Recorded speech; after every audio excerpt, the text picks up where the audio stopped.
আসসালামু আলাইকুম।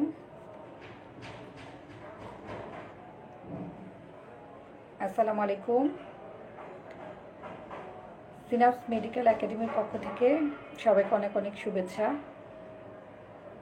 শেষ মুহূর্তে আবার আপনাদের সামনে চলে আসা,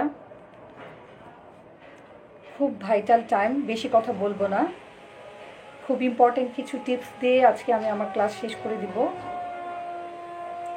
আমার কথা শোনা যাচ্ছে কিনা এবং লেখাগুলো দেখা যাচ্ছে কিনা?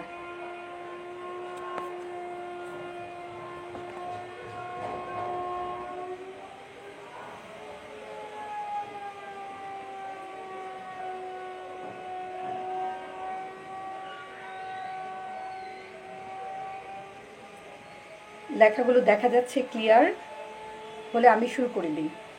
আমি আজকে পেপার 3 আমরা কিভাবে রিভিশন দিব ঠিক সেটার উপরই একটু ধারণা দিব আপনাদের। আর মাত্র 10-12 দিন বাকি আছে, খুব ইম্পর্টেন্ট এই টাইমটা। আমাদের ফার্স্ট টার্গেট থাকবে আমরা রিভিশনটা এখন যেহেতু ওয়ালাইকুম আসসালাম, ঠিক আছে রুম্পা।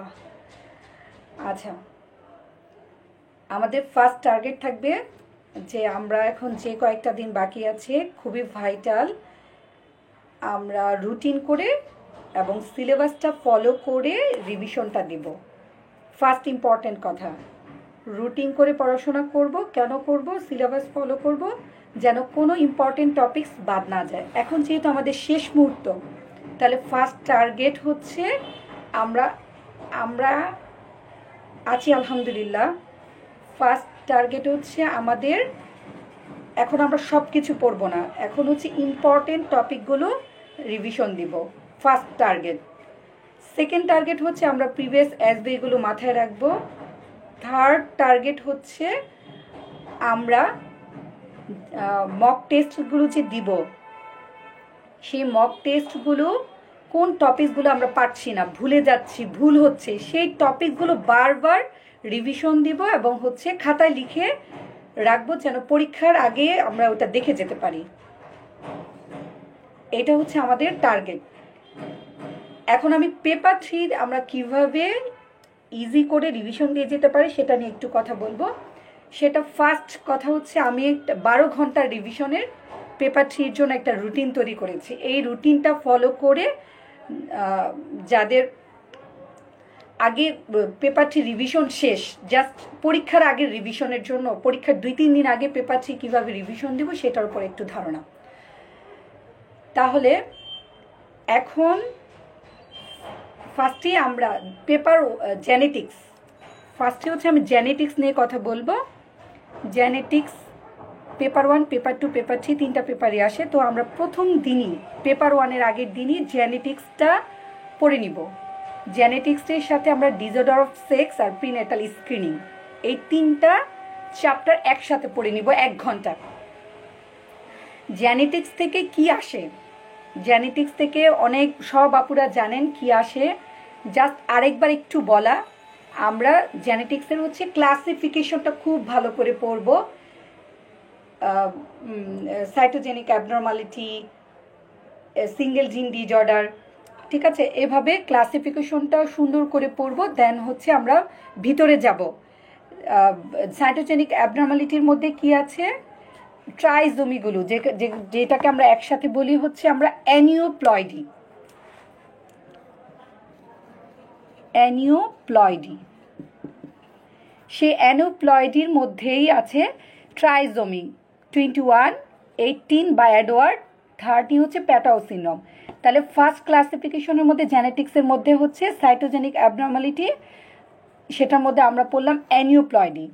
সেকেন্ড হচ্ছে সিঙ্গেল জিন ডিজঅর্ডার, এর মধ্যে autosomal dominant recessive, X linked dominant আর রিসিসিভ। সবাই আমার সাথে জাস্ট একটু রিভিশন দিয়ে ফেলেন। সেটা হচ্ছে ডোমিনেন্টের মধ্যে ক্যারেক্টারিস্টিকগুলো খুব ইম্পর্টেন্ট, পরীক্ষায় আসে।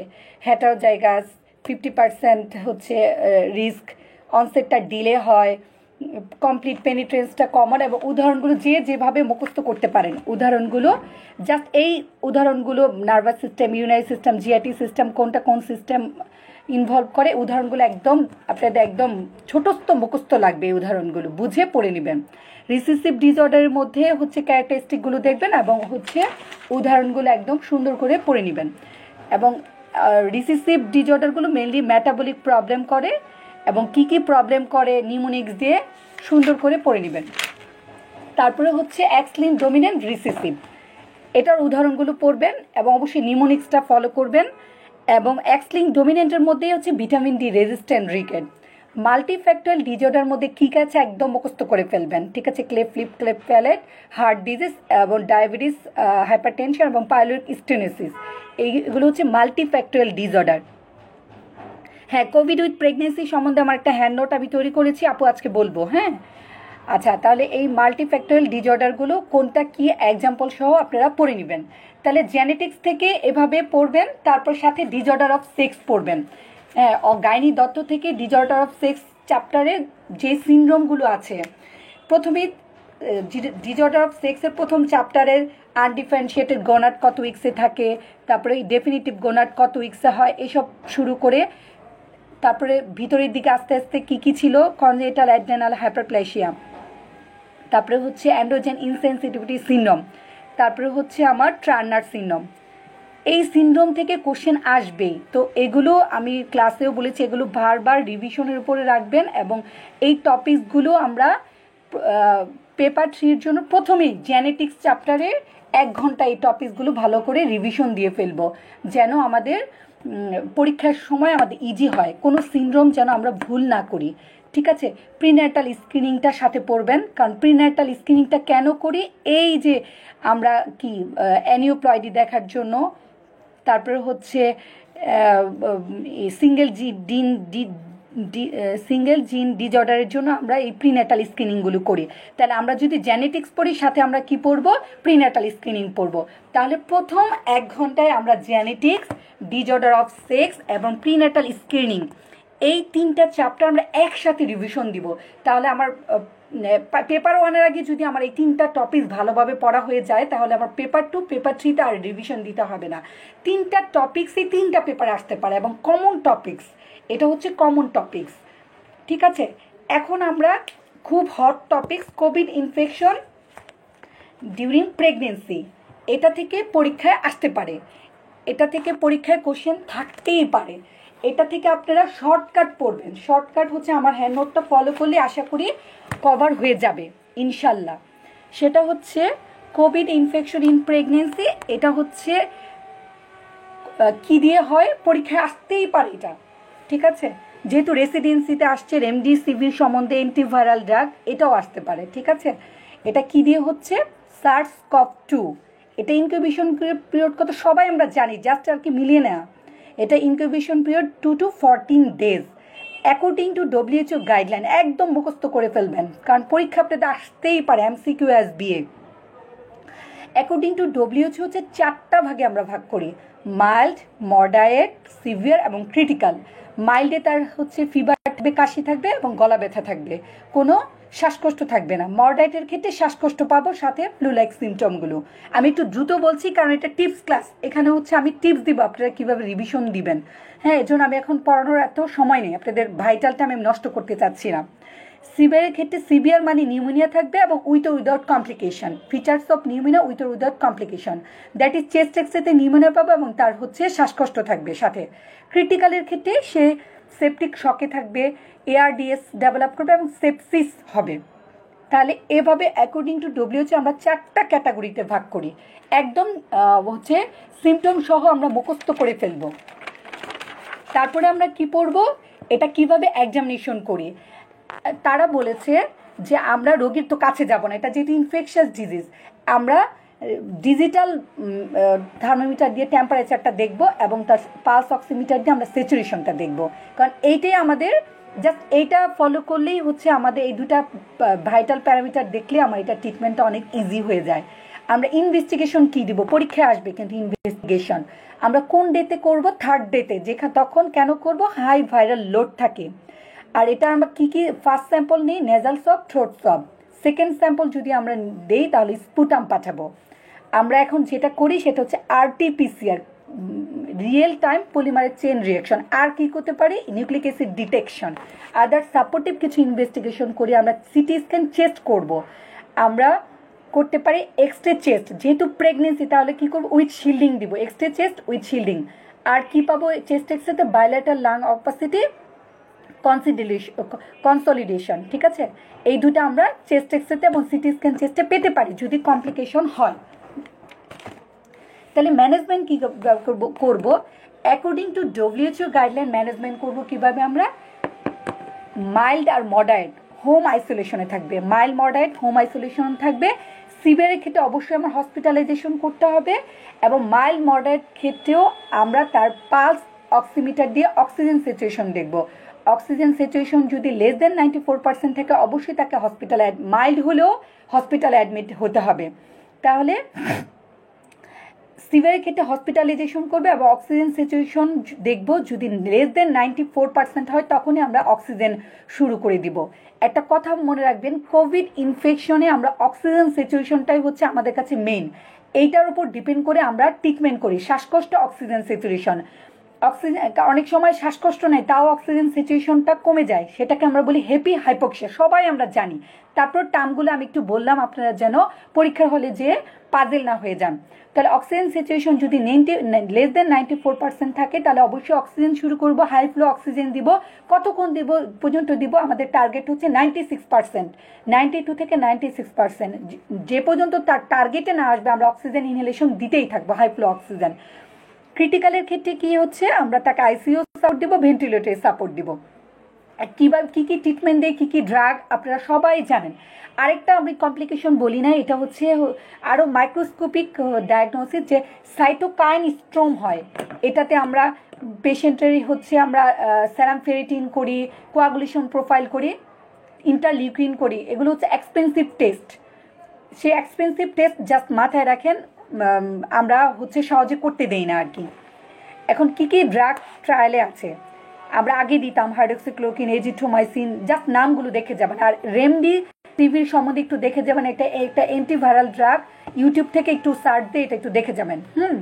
আমরা প্লাজমা থেরাপি দিই এবং সিমটোমেটিক কিছু ট্রিটমেন্ট দিব, সিমটোমেটিক ট্রিটমেন্ট, জ্বরের জন্য অ্যান্টিবায়োটিক দেবো আমরা, তার ইমিউনিটি বাড়ানোর জন্য জিঙ্ক দেই, এসব আর কি, ভিটামিন সি, এবং অ্যান্টিকোয়াগুলিন দেই, কারণ এইসব পেশেন্টের কী হয়, কোয়াগুলোপ্যাথি ডেভেলপ করে। হ্যাঁ, কোয়াগুলোপ্যাথি ডেভেলপ করে, এজন্য আমরা তাকে অ্যান্টিকোয়াগুলিন হ্যাপারিন দিই। ঠিক আছে, এখন আপনাদের ডোজ কিচ্ছু লাগবে না, যতটুকু বললাম এর বাইরে আর কিচ্ছু লাগবে না, সময় নেই, এখন সময় নেই। এখন প্রেগনেন্সিতে কী ইফেক্ট হতে পারে, প্রিম্যাচুরিটি হতে পারে, এটা একদম মনে রাখবেন, প্রিম্যাচুরিটি হতে পারে, আর কি টেরাটোজেনিক ইফেক্ট এবং transplacental cross not yet identified, এই দুটা ইফেক্ট এখনও ডায়াগনোসিস হয় নাই। তাহলে রোগী কীভাবে ফলো আপ করবে, ওভার টেলিমেডিসিন। ডাক্তারের কাছে কখন যাবে, যদি কোনো অবস্টেটিক ইমার্জেন্সি হয় তাহলে টেলিমেডিসিনের মাধ্যমে সে ফলো আপ করবে, এবং কোনো অবস্টেটিক ইমার্জেন্সি হলেই সে হচ্ছে ডক্টর কাছে যাবে। তাহলে এইসব রোগীকে ব্রেস্ট ফিডিং করাবে, যেহেতু এত একটা হাইলি ইনফেকশাস ডিজিজ, অবশ্যই ব্রেস্ট ফিডিং ইন্ডিকেটেড। কীভাবে করবে, উইথ এটা আসতে পারে with wearing gloves, hand gloves and by maintenance of hygiene. ঠিক আছে, বোঝা গেছে কোভিড ইনফেকশন উইথ প্রেগনেন্সি, এর বাইরে আপাতত কিছু লাগবে না। ঠিক আছে আপুরা, শুধু রেমডিসিভির সম্বন্ধে একটু দেখে নেবেন, আর হচ্ছে আর কিচ্ছু লাগবে না। ক্লিয়ার কিনা, বোঝা গেছে কিনা কেউ একজন কমেন্ট করেন, তারপরে আমরা নেক্সট টপিক্সে চলে যাব। তাহলে ফার্স্ট আওয়ারে আমরা কি পড়লাম, ফার্স্ট আওয়ারে পড়লাম আমরা জেনেটিক্স, ডিসঅর্ডার অফ সেক্স এবং হচ্ছে প্রিনেটাল স্ক্রিনিং। আমরা কারণ আমাদের সব কিছু পড়া, শুধু ইম্পর্টেন্ট টপিকগুলো আমরা একটু দেখে নিব যেন আমাদের পরীক্ষা ভুল না হয়। আর আমরা তো মক টেস্ট দিব, আমরা বুঝতে পারবো কোন টপিক্সটা আমরা ভুলে যাচ্ছি এবং কোন টপিক্সটা আমাদের ভুল হচ্ছে, তাহলে সেটা আমরা লিখে পড়বো এবং হচ্ছে খাতায় লিখে রাখবো, যেন পরীক্ষার আগের দিন আবার রিভিশন দিয়ে যেতে পারি। নেক্সট আমরা রিভিশন দেবো হচ্ছে ইমিউনোলজি, 30 মিনিট, জাস্ট 30 মিনিট দেখবো, এর বেশি আমরা দেখবো না। শেষ মুহূর্তে আমরা ইমিউনোলজি দেখবো, জাস্ট 30 মিনিট, জাস্ট 30 মিনিট হচ্ছে আমি শুধু টপিকসগুলো বলবো। আর হচ্ছে আপনার আফরোজা, বলো তো আফরোজা আপু, যে কোভিড ইনফেকশন ডিউরিং প্রেগনেন্সি কি বোঝা গেছে কিনা?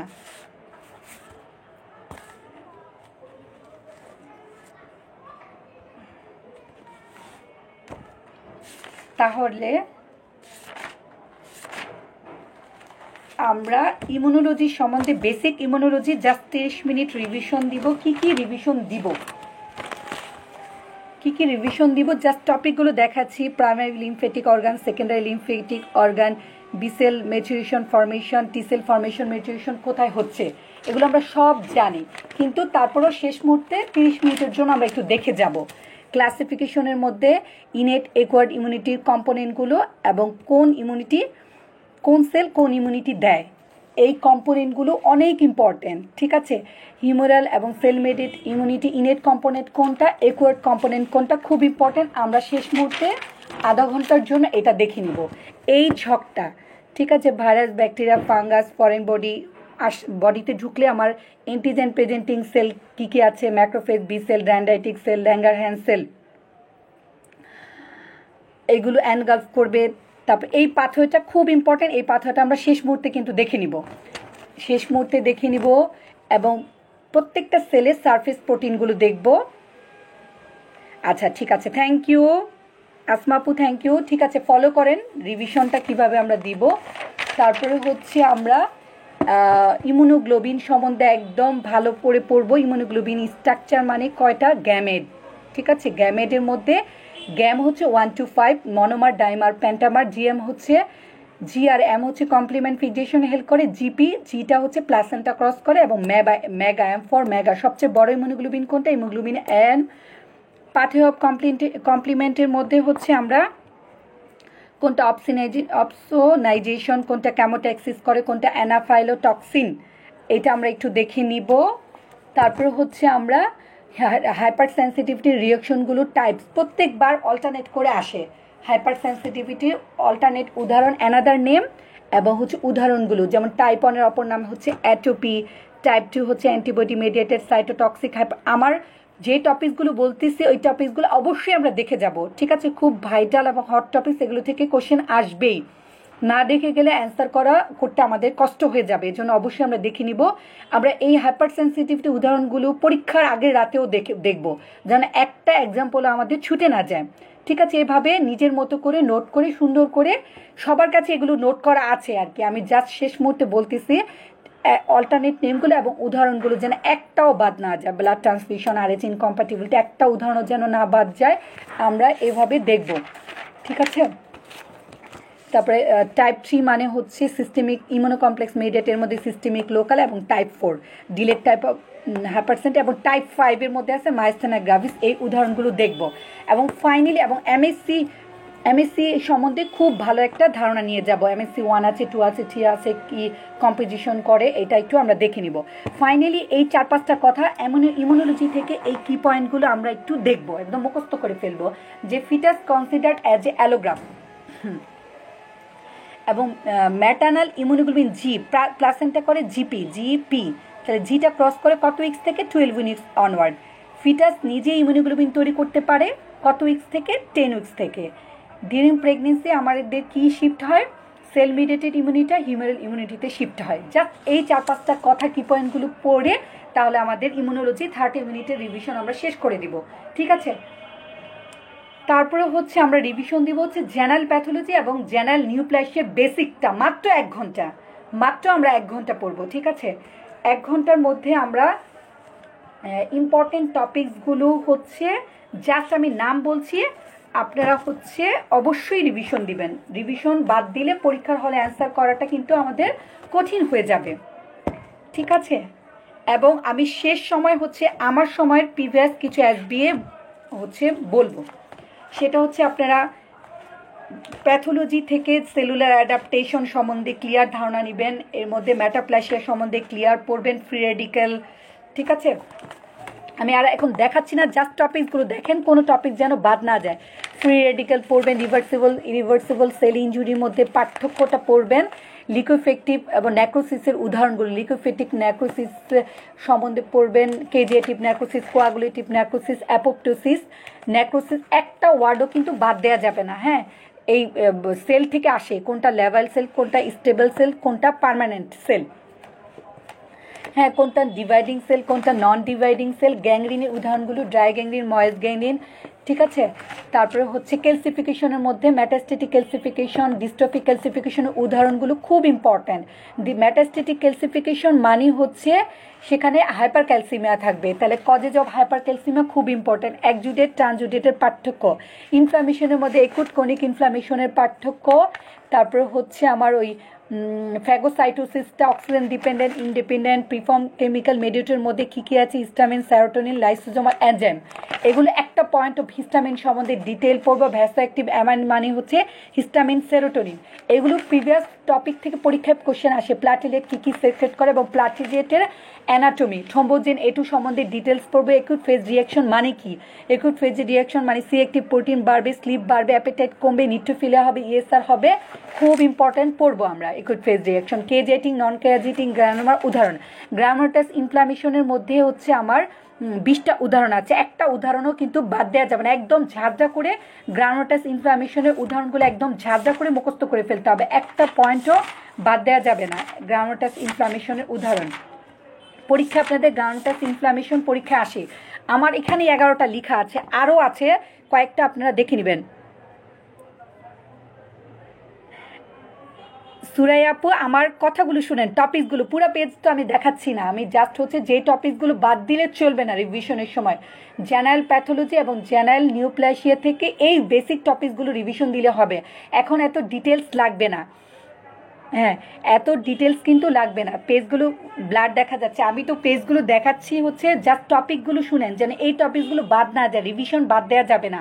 আপনারা আমাদের সিনাপস মেডিকেল একাডেমি যে শিটগুলো দেওয়া হয়েছে ওই শিটের মধ্যে এই টপিকসগুলো বাদ দিলে চলবে না, এই টপিক্স থেকে কোশ্চেন আসবেই, তো এই টপিকসগুলো রিভিশন দিয়ে যেতে হবে আপনারা 1 ঘন্টার মধ্যে। বেসিক, আমি কিন্তু ডিটেলস বলছি না, খুব সুপারফিশিয়াল বলছি পাঠনের জন্য, কারণ আমাদের পড়াশোনাটা কি হবে, দত্ত বেস হবে, এটা হচ্ছে বেসিক, বেসিক থেকে রিভিশন এতটুকু দিলেই হবে, 1 ঘন্টার মধ্যেই রিভিশন দেওয়া শেষ করতে হবে পেপার 1, কারণ আমাদের মেইন যে দত্ত বেস পড়াশোনা সেটা কিন্তু এখন আমাদের বাকি আছে, আমরা বেসিক নিয়ে কথা বলতেছি।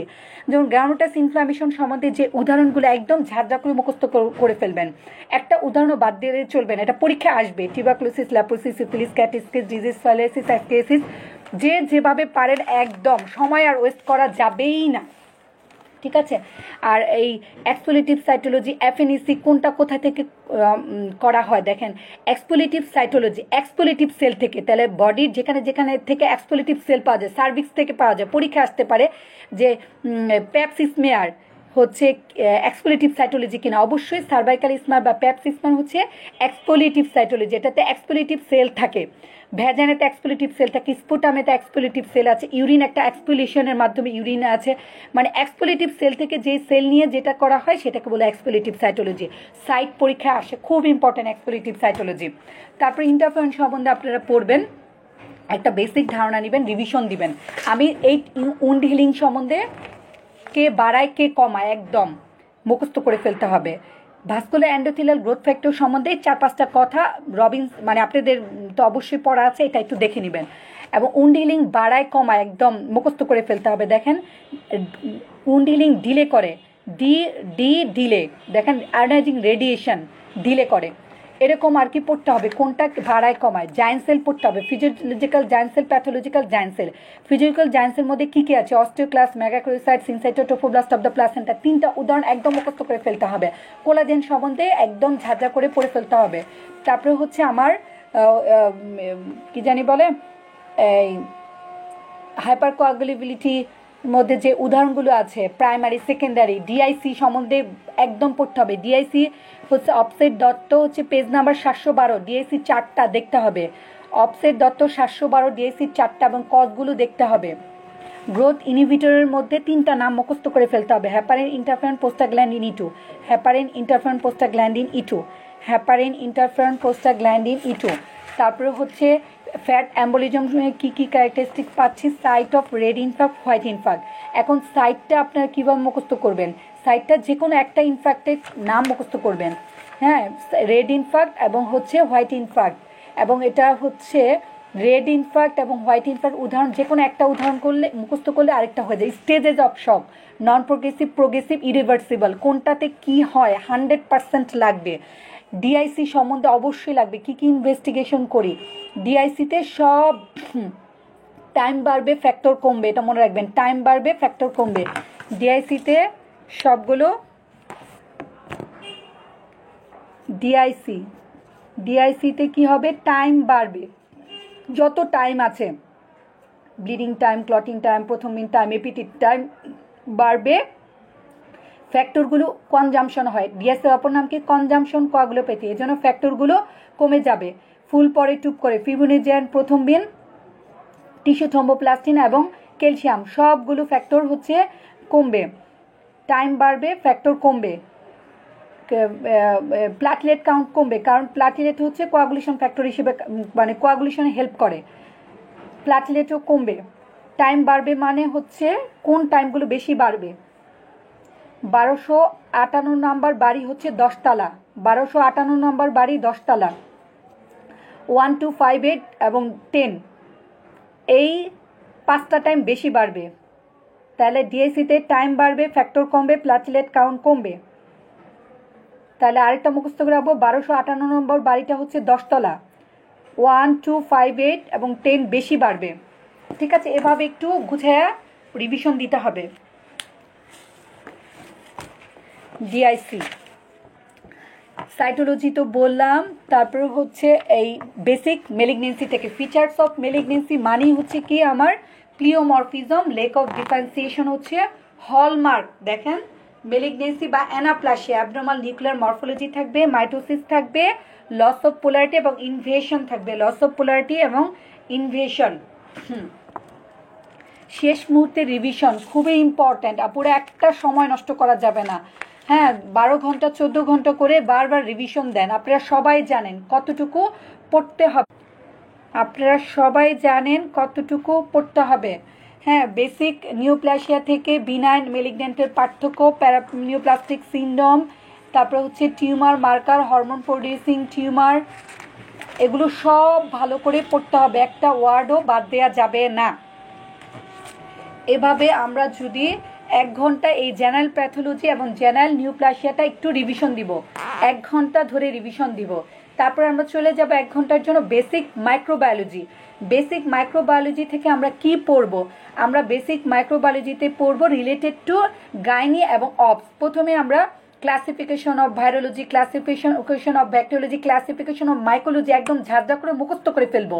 ক্লাসিফিকেশনটা পড়ে আমরা এই হচ্ছে অর্গানিজমগুলো বেশি ভালো করে পড়বো, যেটা related to obs and gynae. সেই চ্যাপ্টারগুলো থেকে আপনাদের বলাই হয়েছে কোনগুলো আসবে। তাহলে বেসিক মাইক্রোবায়োলজিতে আমরা জাস্ট 1 ঘন্টা রিভিশন দিব, এর বেশি আমরা রিভিশন দিবই না, কারণ এর প্রথমেই আমরা রিভিশন দিব ক্লাসিফিকেশনগুলো রিভিশন দিয়েই আমরা চলে যাব দত্ত বেস পড়াশোনা করতে চলে যাব। দত্ত থেকে আমরা বাকিটুকু পড়বো, যেটা পেলভিক ইনফেকশন, এসটিডি 105, 120 এবং 131 নম্বর পেজে আছে, আপনারা সবাই জানেন, জাস্ট শেষ মুহূর্তে বলা। তারপরে আমরা দেখেন দত্ত বেস স্টাডি করব আমরা 8 ঘন্টা, বাকি 4 ঘন্টা আমাদের বেসিক গেল, বাকি 8 ঘন্টা আমরা কি পড়াশোনা করব, দত্ত বেস স্টাডি করব। সেটাতে প্রথমে আমি ব্রেস্ট পড়ব, ব্রেস্টের মধ্যে পেজ নাম্বার হচ্ছে গাইনি দত্ত থেকে পড়তে হবে 1466 নাম্বার পেজে দেখবেন। ব্রেস্ট থেকে আমরা কি পড়বো আমরা সবাই জানি। শেষ মুহূর্তে একটু 3-4টা কথা বলি ব্রেস্ট সম্বন্ধে, ব্রেস্ট থেকে কোশ্চেন কিন্তু আসবে। ব্রেস্টের অ্যানাটমি যেদিন পড়বেন সেদিনই ব্রেস্ট পড়ে ফেলবেন, পেপার 3-র জন্য ব্রেস্টটা রাখবেন না। এইভাবেই কিন্তু গুছিয়ে পড়াশোনা করলে কিন্তু ইজি হয়। আরেকটা কথা বারবারই বলছি, শেষ মুহূর্তের সময়গুলো ওয়াস্ট করা যাবে না, বারবার রিভিশন দিতে হবে, ইম্পর্টেন্ট টপিকগুলো রিভিশন দিতে হবে। যেই টপিকগুলো আপনারা ভুলে যাচ্ছেন লিখে পড়েন, লিখে পড়লে অবশ্যই মনে থাকবে। এবং আমি আপনাদের একটা কথা বলি, সেটা হচ্ছে পার্ট 1-এর জন্য কিন্তু 100% পারতে হবে না, পার্ট 1-এর জন্য পারতে হবে মাত্র 70%, পার্ট 1-এর জন্য পারতে হবে মাত্র 70%। তাহলে আমরা এত ঘাবড়াইলে চলবে না যে মনে থাকতেছে না, যতটুকু মনে থাকে আলহামদুলিল্লাহ, মাত্র 70%, মানে 30 নাম্বার না পেলেও চলবে।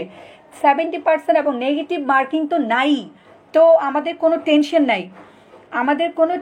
নাই, আমরা জাস্ট রিভিশন দিতে থাকবো যতটুকু মনে থাকে। আমরা 70% পরীক্ষা অ্যান্সার করে পারলে হচ্ছে আমাদের পাস হয়ে যাবে ইনশাল্লাহ।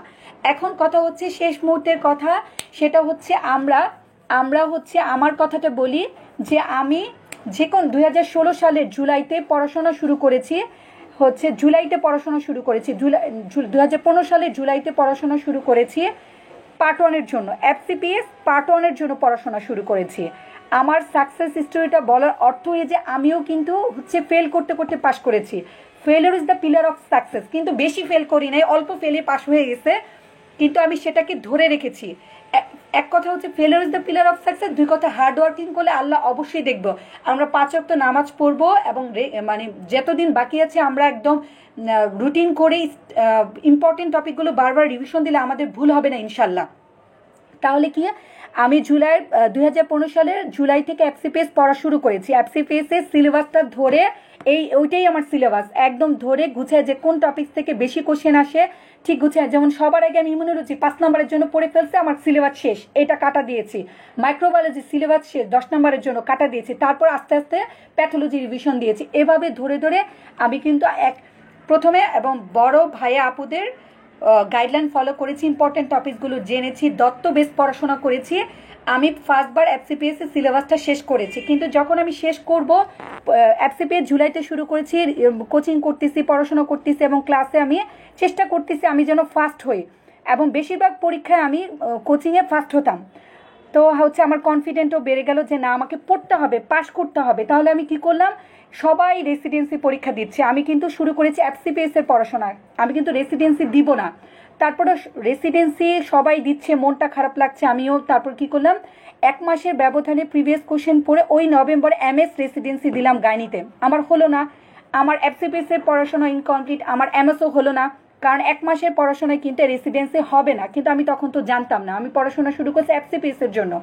তারপরে নভেম্বরে আমার এমএস হলো না, কিন্তু আমি কিন্তু এমএস এর প্রিভিয়াস সব কোশ্চেন যতটুকু পেরেছি সলভ করেছি, কারণ আমার তো বেসিক এফসিপিএস থেকে পড়া শেষ, আমার গাইনি দত্ত একবার সিলেবাসটা শেষ। তারপরে কি হলো, ওই নভেম্বরে আমার এমএস হলো না, তারপরে আমার জানুয়ারিতে পার্ট 1ও হলো না, এই এমএস এর জন্য আমার পার্ট 1ও হলো না, 6 মাসের ব্যবধানে আমার পার্ট 1ও হলো না। তাহলে দেখেন, আমি এমএস হলো না, আমার পার্ট 1 হলো না, কিন্তু এই যে আমি এমএস পড়েছি এই জন্য আমার মার্চে যে কি হলো, ডিপ্লোমা হয়ে গেল, তাও ঢাকা মেডিকেলে ডিজিও হয়েছে। আমি প্রাইভেট থেকে ফার্স্ট পজিশন আসছি, লাস্ট পজিশন না, আমাদের টোটাল প্রাইভেটদের জন্য 10টা সিট, তার মধ্যে হচ্ছে আমি ফার্স্ট হয়েছি, 10 জনের মধ্যে আমি ফার্স্ট হয়েছি। তাহলে দেখেন, এই এমএস এর পড়াটা কিন্তু আমার বৃথা যায় নাই, আমি ফেল করেছি, কিন্তু ওই ফেলটাই আমার পরবর্তীতে পিলার অফ সাকসেস তৈরি করেছে। আমার কোনো পড়াশোনাই কিন্তু বৃথা যাবে না, এটা মনে রাখতে হবে। তারপরে আমার সেই মার্চে আমার ডিজিও হওয়ার পরে সেই জুলাইতেই দেখেন, 1 জুলাই থেকে আরেক জুলাই চলে গেল 2016 সাল, কিন্তু আমি ভেঙে পড়ি না, আমি কন্টিনিউয়াস স্টাডি আমার সেই জুলাইতে পার্ট 1 হয়ে গেল। প্রথমবারই আমার এই জানুয়ারিতে পার্ট 1 হয়নি, মাত্র 0.4 জন্য। তাহলে আমার প্রিপারেশনটা দেখেন, আমি ওভাবেই সিলেবাস ফলো করে, বড় আপু ভাইয়াদের গাইডলাইন ফলো করে আমরা পড়াশোনা করেছি, রেগুলার স্টাডি করেছি। এর মাধ্যমে আমার চেম্বার ছিল, আমার বাচ্চা ছিল, ছোট বাচ্চা মাত্র 1.5 বছর ছিল, সব কিছু এবং ফ্যামিলি মেনটেন করে কিন্তু আমি পড়াশোনাটা করেছি। আমার পড়াশোনার সময় ছিল, আমি চিন্তা করেছিলাম যে আমি 3 মাস যদি আমি না ঘুমাই আমার তো কোনো সমস্যা হবে না, আমি সারা জীবন ঘুমাতে পারবো, আল্লাহ যদি চায় আমি সারা জীবন ঘুমাতে পারবো। আমি রাত 3টা বাজে উঠে যেতাম, 3টা-4টার দিকে উঠে 2 ঘন্টা পড়াশোনা করতাম, 2 ঘন্টা পড়াশোনা করে সকাল 6টার দিকে বাসা থেকে বের হয়ে যেতাম পিজি লাইব্রেরির উদ্দেশ্যে। আমি টানা বিকাল 5টা পর্যন্ত পড়াশোনা করে বাসায় আসতাম বিকাল সন্ধ্যার দিকে। এই সন্ধ্যা থেকে রাত 10টা-11টা পর্যন্ত বাচ্চা এবং ফ্যামিলিকে সময় দিতাম। তাহলে এইভাবে কন্টিনিউয়াস আমি হার্ড ওয়ার্কিং এবং পড়াশোনা করতে করতে এক সময় 1 বছরের ব্যবধানে কিন্তু আমার ডিজিও হলো, এফসিপিএস হলো। মানে ভেঙে পড়লে চলবে না, পড়াশোনাটাকে এগিয়ে নিতে হবে। এবং আলটিমেটলি আমার আল্লাহর রহমতে ডিজিও পাশও হয়ে গেছে, সেটাতে অনেক কষ্ট হয়েছে, কারণ আবার আমার সেকেন্ড বেবি হলো। ডিজিও পাস করেছি ঢাকা মেডিকেল থেকে, কিন্তু একবারে পাস হয়নি, আবার আমার সেকেন্ড বেবি হলো, যার কারণে আমার অবস্ট্রাকশন হলো, আবার বিসিএস হলো, বিসিএস এর জন্য আবার ডিজিতে পিছিয়ে গেলাম। আলটিমেটলি আমার ডিজিও আল্লাহর রহমতে পাস হলো এবং 39 বিসিএস হলো।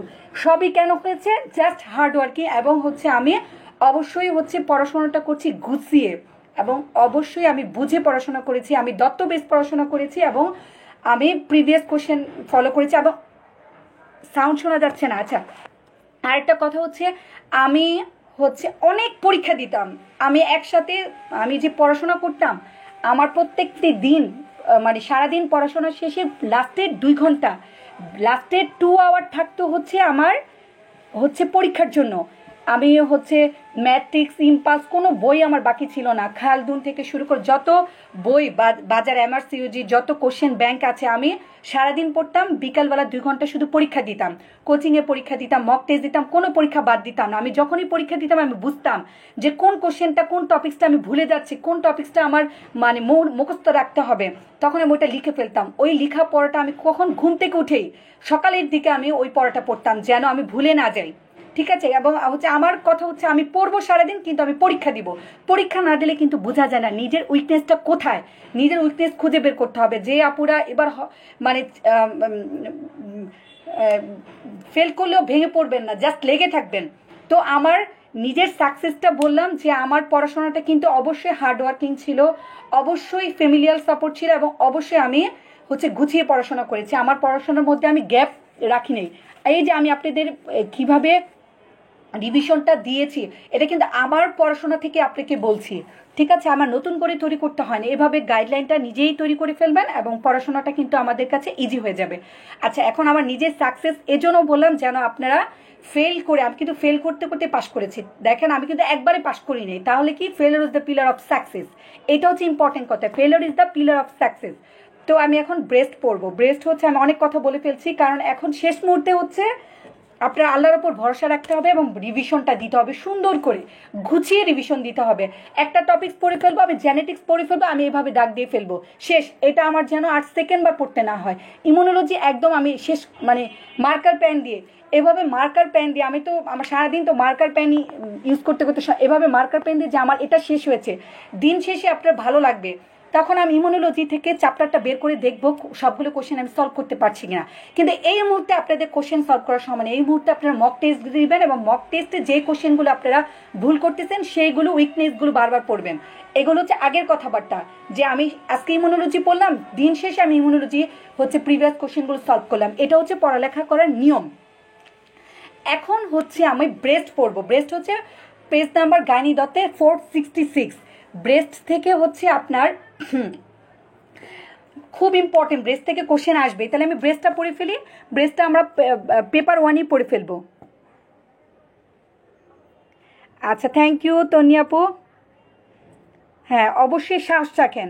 যারা এতদিন হার্ডওয়ার্কিং করে যাচ্ছেন তারা আমার কথাগুলো জাস্ট ফলো করেন। এই 10-12টা দিনকে একদম, যে এই 10-12 দিন আমি ঘুমাবো না, 3-4 ঘন্টা ঘুমাবো, আমার পার্ট 1 পাস করতেই হবে। আমার টার্গেট ছিল, তাই আমার সব হয়েছে। টার্গেট না থাকলে কিন্তু কিচ্ছু হবে না। হ্যাঁ, কারণ আপনারা, আমি অনেকেই কি চিনি, আপনারা অনেক দিন ধরে পড়াশোনা করতেছেন, সবার প্রিপারেশন কিন্তু অনেক ভালো, কিন্তু শেষ মুহূর্তে রিভিশনটা খুব ভালো করে দিতে হবে। ভুল করলে চলবে না, শেষ মুহূর্তে ভুল করা যাবে না, সময় নষ্ট করা যাবে না। আমরা হচ্ছে ঘুমাবো না, আমরা শুধু পড়াশোনা করব। 4 ঘন্টা ঘুমাবো, রেস্ট নিব, আর বাকিটা পড়তেই থাকবে, রিভিশন দিতেই থাকবো, ঠিক আছে। 2 ঘন্টা পড়বো, আবার একটু হাঁটাহাঁটি করবো, চা খাবো, বিস্কিট খাবো, হ্যাঁ কফি খাবো, এগুলো করে করে আমরা পড়তে থাকবো ইনশাল্লাহ। তারপরে হচ্ছে আমি ব্রেস্ট সম্বন্ধে বলতেছি। ব্রেস্ট সম্বন্ধে হচ্ছে কি পড়তে হবে আপনারা সবাই জানেন। শেষ মুহূর্তে 2টা কথা হচ্ছে আপনারা,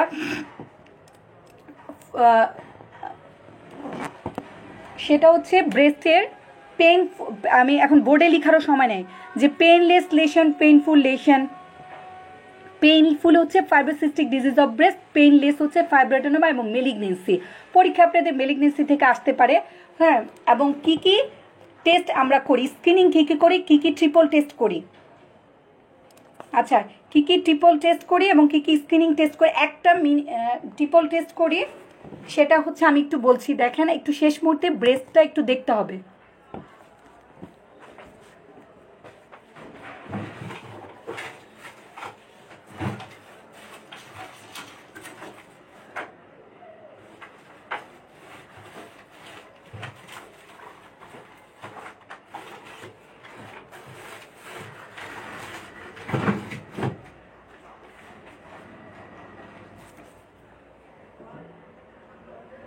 আচ্ছা, তাহলে ব্রেস্ট থেকে আমি এখন মার্কার পেনই খুঁজে পাচ্ছি না, আচ্ছা বাদ দিলাম। সেটা হচ্ছে ব্রেস্টের মধ্যে পেইনফুল লেশন, পেইনলেস লেশন, এবং হচ্ছে ব্রেস্টে স্কিনিং প্রসিডিউরগুলো হচ্ছে আচ্ছা, স্ক্রিনিং প্রসিডিউর মধ্যে হচ্ছে আমার একটা আছে ট্রিপল টেস্ট। ট্রিপল টেস্টের মধ্যে হচ্ছে আমার সিভিই ক্লিনিক্যাল ব্রেস্ট এক্সামিনেশন, তারপরে হচ্ছে আমার ম্যামোগ্রাফি, দেন হচ্ছে বায়োপসি, ম্যামোগ্রাফি এবং বায়োপসির মধ্যে কি আছে, বায়োপসির মধ্যে আছে অ্যাপেন্ডিক্স এবং এক্সিশন বায়োপসি। এই তিনটাকে একসাথে বলা হয় ট্রিপল টেস্ট, মনে রাখবেন। Clinical breast examination, mammography, CBE আমরা কি করি, কখন করি, ম্যামোগ্রাফি কখন করি, এবং হচ্ছে যদি ম্যামোগ্রাফিতে আমার প্রবলেম আসে, কোনো লাম্প পাই, সেক্ষেত্রে আমরা কনফার্মেশনের জন্য অ্যাপেন্ডিক্স করবো অথবা এক্সিশন বায়োপসি। কথাটা মনে রাখবেন, অ্যাপেন্ডিক্স অথবা এক্সিশন বায়োপসি। তাহলে পেইনফুল লেশন হচ্ছে ফাইব্রোসিস্টিক ডিজিজ, পেইনলেস লেশন হচ্ছে ফাইব্রোডেনা বা মেলিগনেন্সি। মেলিগনেন্সিতে ব্রেস্টটা কি হবে, একটা লাম্প পাবো, হার্ট থাকবে, ফিক্সিটি টু দ্য আন্ডারলাইং স্ট্রাকচার, এবং ব্লাডি ডিসচার্জ পেতে পারে, নিপল ডিসচার্জ, এইসব একটু ফিচারগুলো এবং রিস্ক ফ্যাক্টরগুলো একটু পড়ে নিব, ঠিক আছে। ব্রেস্টটা ইম্পর্টেন্ট, এভাবে একটু আমরা দেখে নিব। তারপর হচ্ছে polycystic ovarian syndrome, 370 number 8 number পেজে পলিসিস্টিক ওভারিয়ান সিনড্রোম সম্বন্ধে অবশ্যই দেখতে হবে। পলিসিস্টিক ওভারিয়ান সিনড্রোমটা একটু দেখে যাব। পলিসিস্টিক ওভারিয়ান সিনড্রোমের একটা শর্টকাট হচ্ছে যে এইটাতে সব কিছু হচ্ছে বাড়বে।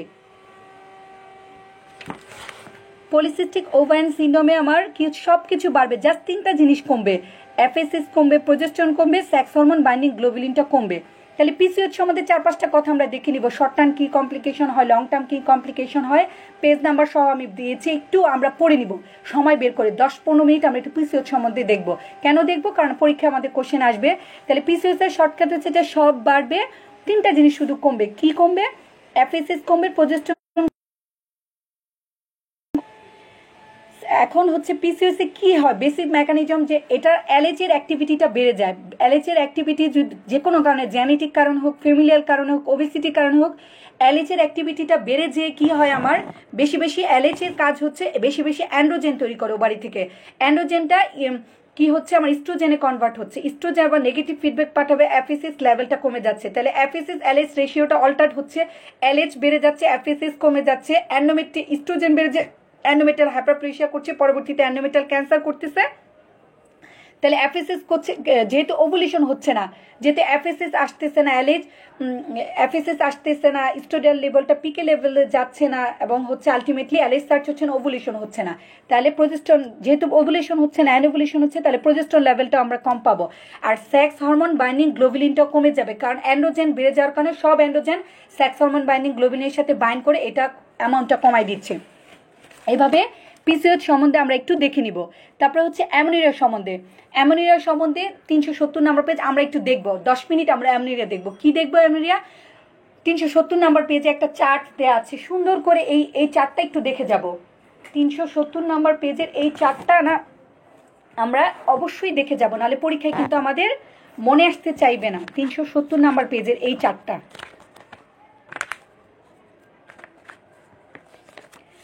এই চার্টটা কি দেখেন, এই চার্টটা দেখেন যে আমার মেনস্ট্রুয়েশন হওয়ার জন্য কি কি ফ্যাক্টর লাগবে। তার প্রথমে ক্যারিওটাইপ 6 থাকতে হবে, হাইপোথ্যালামো পিটুইটারি ওভারিয়ান অ্যাক্সিসটা ঠিক থাকতে হবে, অ্যাড্রেনাল গ্ল্যান্ড, থাইরয়েড গ্ল্যান্ডটা ঠিক থাকতে হবে, হ্যাঁ, বুলিয়ান ডাক্ট ঠিক থাকতে হবে, এবং প্যাটেন্সিটা ঠিক থাকতে হবে।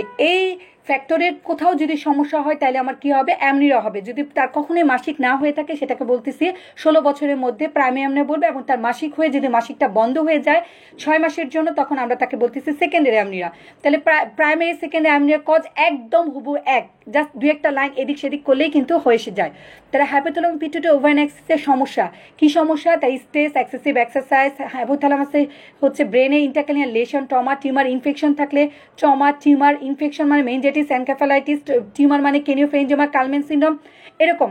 অ্যাড্রেনাল গ্ল্যান্ডের সমস্যা থাকলে কি হতে পারে, অ্যাড্রেনাল হাইপারপ্লেসিয়া হতে পারে, যেটাকে বলতেছি আমরা প্রাইমারির ক্ষেত্রে কনজেনিটাল অ্যাড্রেনাল হাইপারপ্লেসিয়া, সেকেন্ডারির ক্ষেত্রে late onset of adrenal hyperplasia. Thyroid গ্ল্যান্ডে কি সমস্যা, হাইপোথাইরয়েডিজম। ওভারিতে কি সমস্যা, পলিসিস্টিক, সেকেন্ডারি অ্যামনিয়ার ক্ষেত্রে পলিসিস্টিক ওভারিয়ান সিনড্রোম, আর প্রাইমারি অ্যামনিয়ার ক্ষেত্রে হচ্ছে প্রাইমারি ওভারিয়ান ফেলিওর, আর সেকেন্ডারি অ্যামনিয়ার ক্ষেত্রে প্রিমেচুর ওভারিয়ান ফেলিওর, একই কথা, রেজিস্ট্যান্ট ওভারিয়ান সিনড্রোম। মুলায়ন ডাক্টে যদি সমস্যা থাকে, মুলায়ন অ্যাজেনিসিস থাকে, ট্রান্সভার্স ভ্যাজানাল সেপ্টাম থাকে, atresia of the upper third of the vagina থাকে, কারণ মুলায়ন ডাক্ট থেকে কি আসে, uterus, fallopian tube, upper part of vagina. তো মুলায়ন অ্যাজেনিসিস থাকলে আমার uterus, fallopian tube, upper part of vagina তৈরি হবে না, তার মেনস্ট্রুয়েশন হবে না। ইউট্রাসে যদি না থাকে মেনস্ট্রুয়েশন তো হবে না, তাহলে তাকে আমি প্রাইমারি এমনি বলবো। তার এই প্যাটেন্সিতে সমস্যা, এখানে imperfect hymen transverse vaginal septum থাকলে তার পিরিয়ড হবে বাট এক্সটেরিয়র আসবে না, তখন সে কি নিয়ে প্রেজেন্ট করবে, ক্রিপ্টোম্যানুরিয়াম প্রেজেন্ট করবে। ঠিক আছে, এভাবে এই ছকটা পড়ে আমরা প্রাইমারি সেকেন্ডারি অ্যামনিওর কজটা একটু দেখে যাব পরীক্ষার আগে, যেন পরীক্ষার হলে ক্যারিওটাইপ অ্যাবনর্মালিটি তার যদি 45X0 থাকে, তার যদি 46XY থাকে তাহলে কি হবে, এবং 47XSY থাকে ক্যারিওটাইপ অ্যাবনর্মালিটি, তাহলে কি তার হচ্ছে মাসিক হবে না। ঠিক আছে, এভাবে আমরা তাহলে অ্যামনিওটা রিভিশন দিয়ে ফেললাম। তারপরে হচ্ছে ডিসমেনোরিয়া এবং হচ্ছে এওবি অ্যাবনর্মাল ইউটেরাইন ব্লিডিং। ঠিক আছে, ডিসমেনোরিয়া এবং হচ্ছে অ্যাবনর্মাল ইউটেরাইন ব্লিডিং। ডিসমেনোরিয়া কজটা, ডিসমেনোরিয়া কি পেইনফুল মেনস্ট্রুয়েশন হবে যখন which are incapacitated her day to day activity, pain হবে কিন্তু তার ডে টু ডে অ্যাক্টিভিটি যদি ঠিক থাকে তাহলে তাকে আমরা ডিসমেনোরিয়া বলবো না। ডিসমেনোরিয়া কখন বলবো, অবশ্যই পেইনফুল মেনস্ট্রুয়েশনের সাথে তার ডে টু ডে অ্যাক্টিভিটিটা হ্যাম্পার্ড হবে। প্রাইমারি হতে পারে, সেকেন্ডারি হতে পারে। প্রাইমারিতে কোনো কজ নাই, কোনো পেলভিক প্যাথোলজি থাকবে না।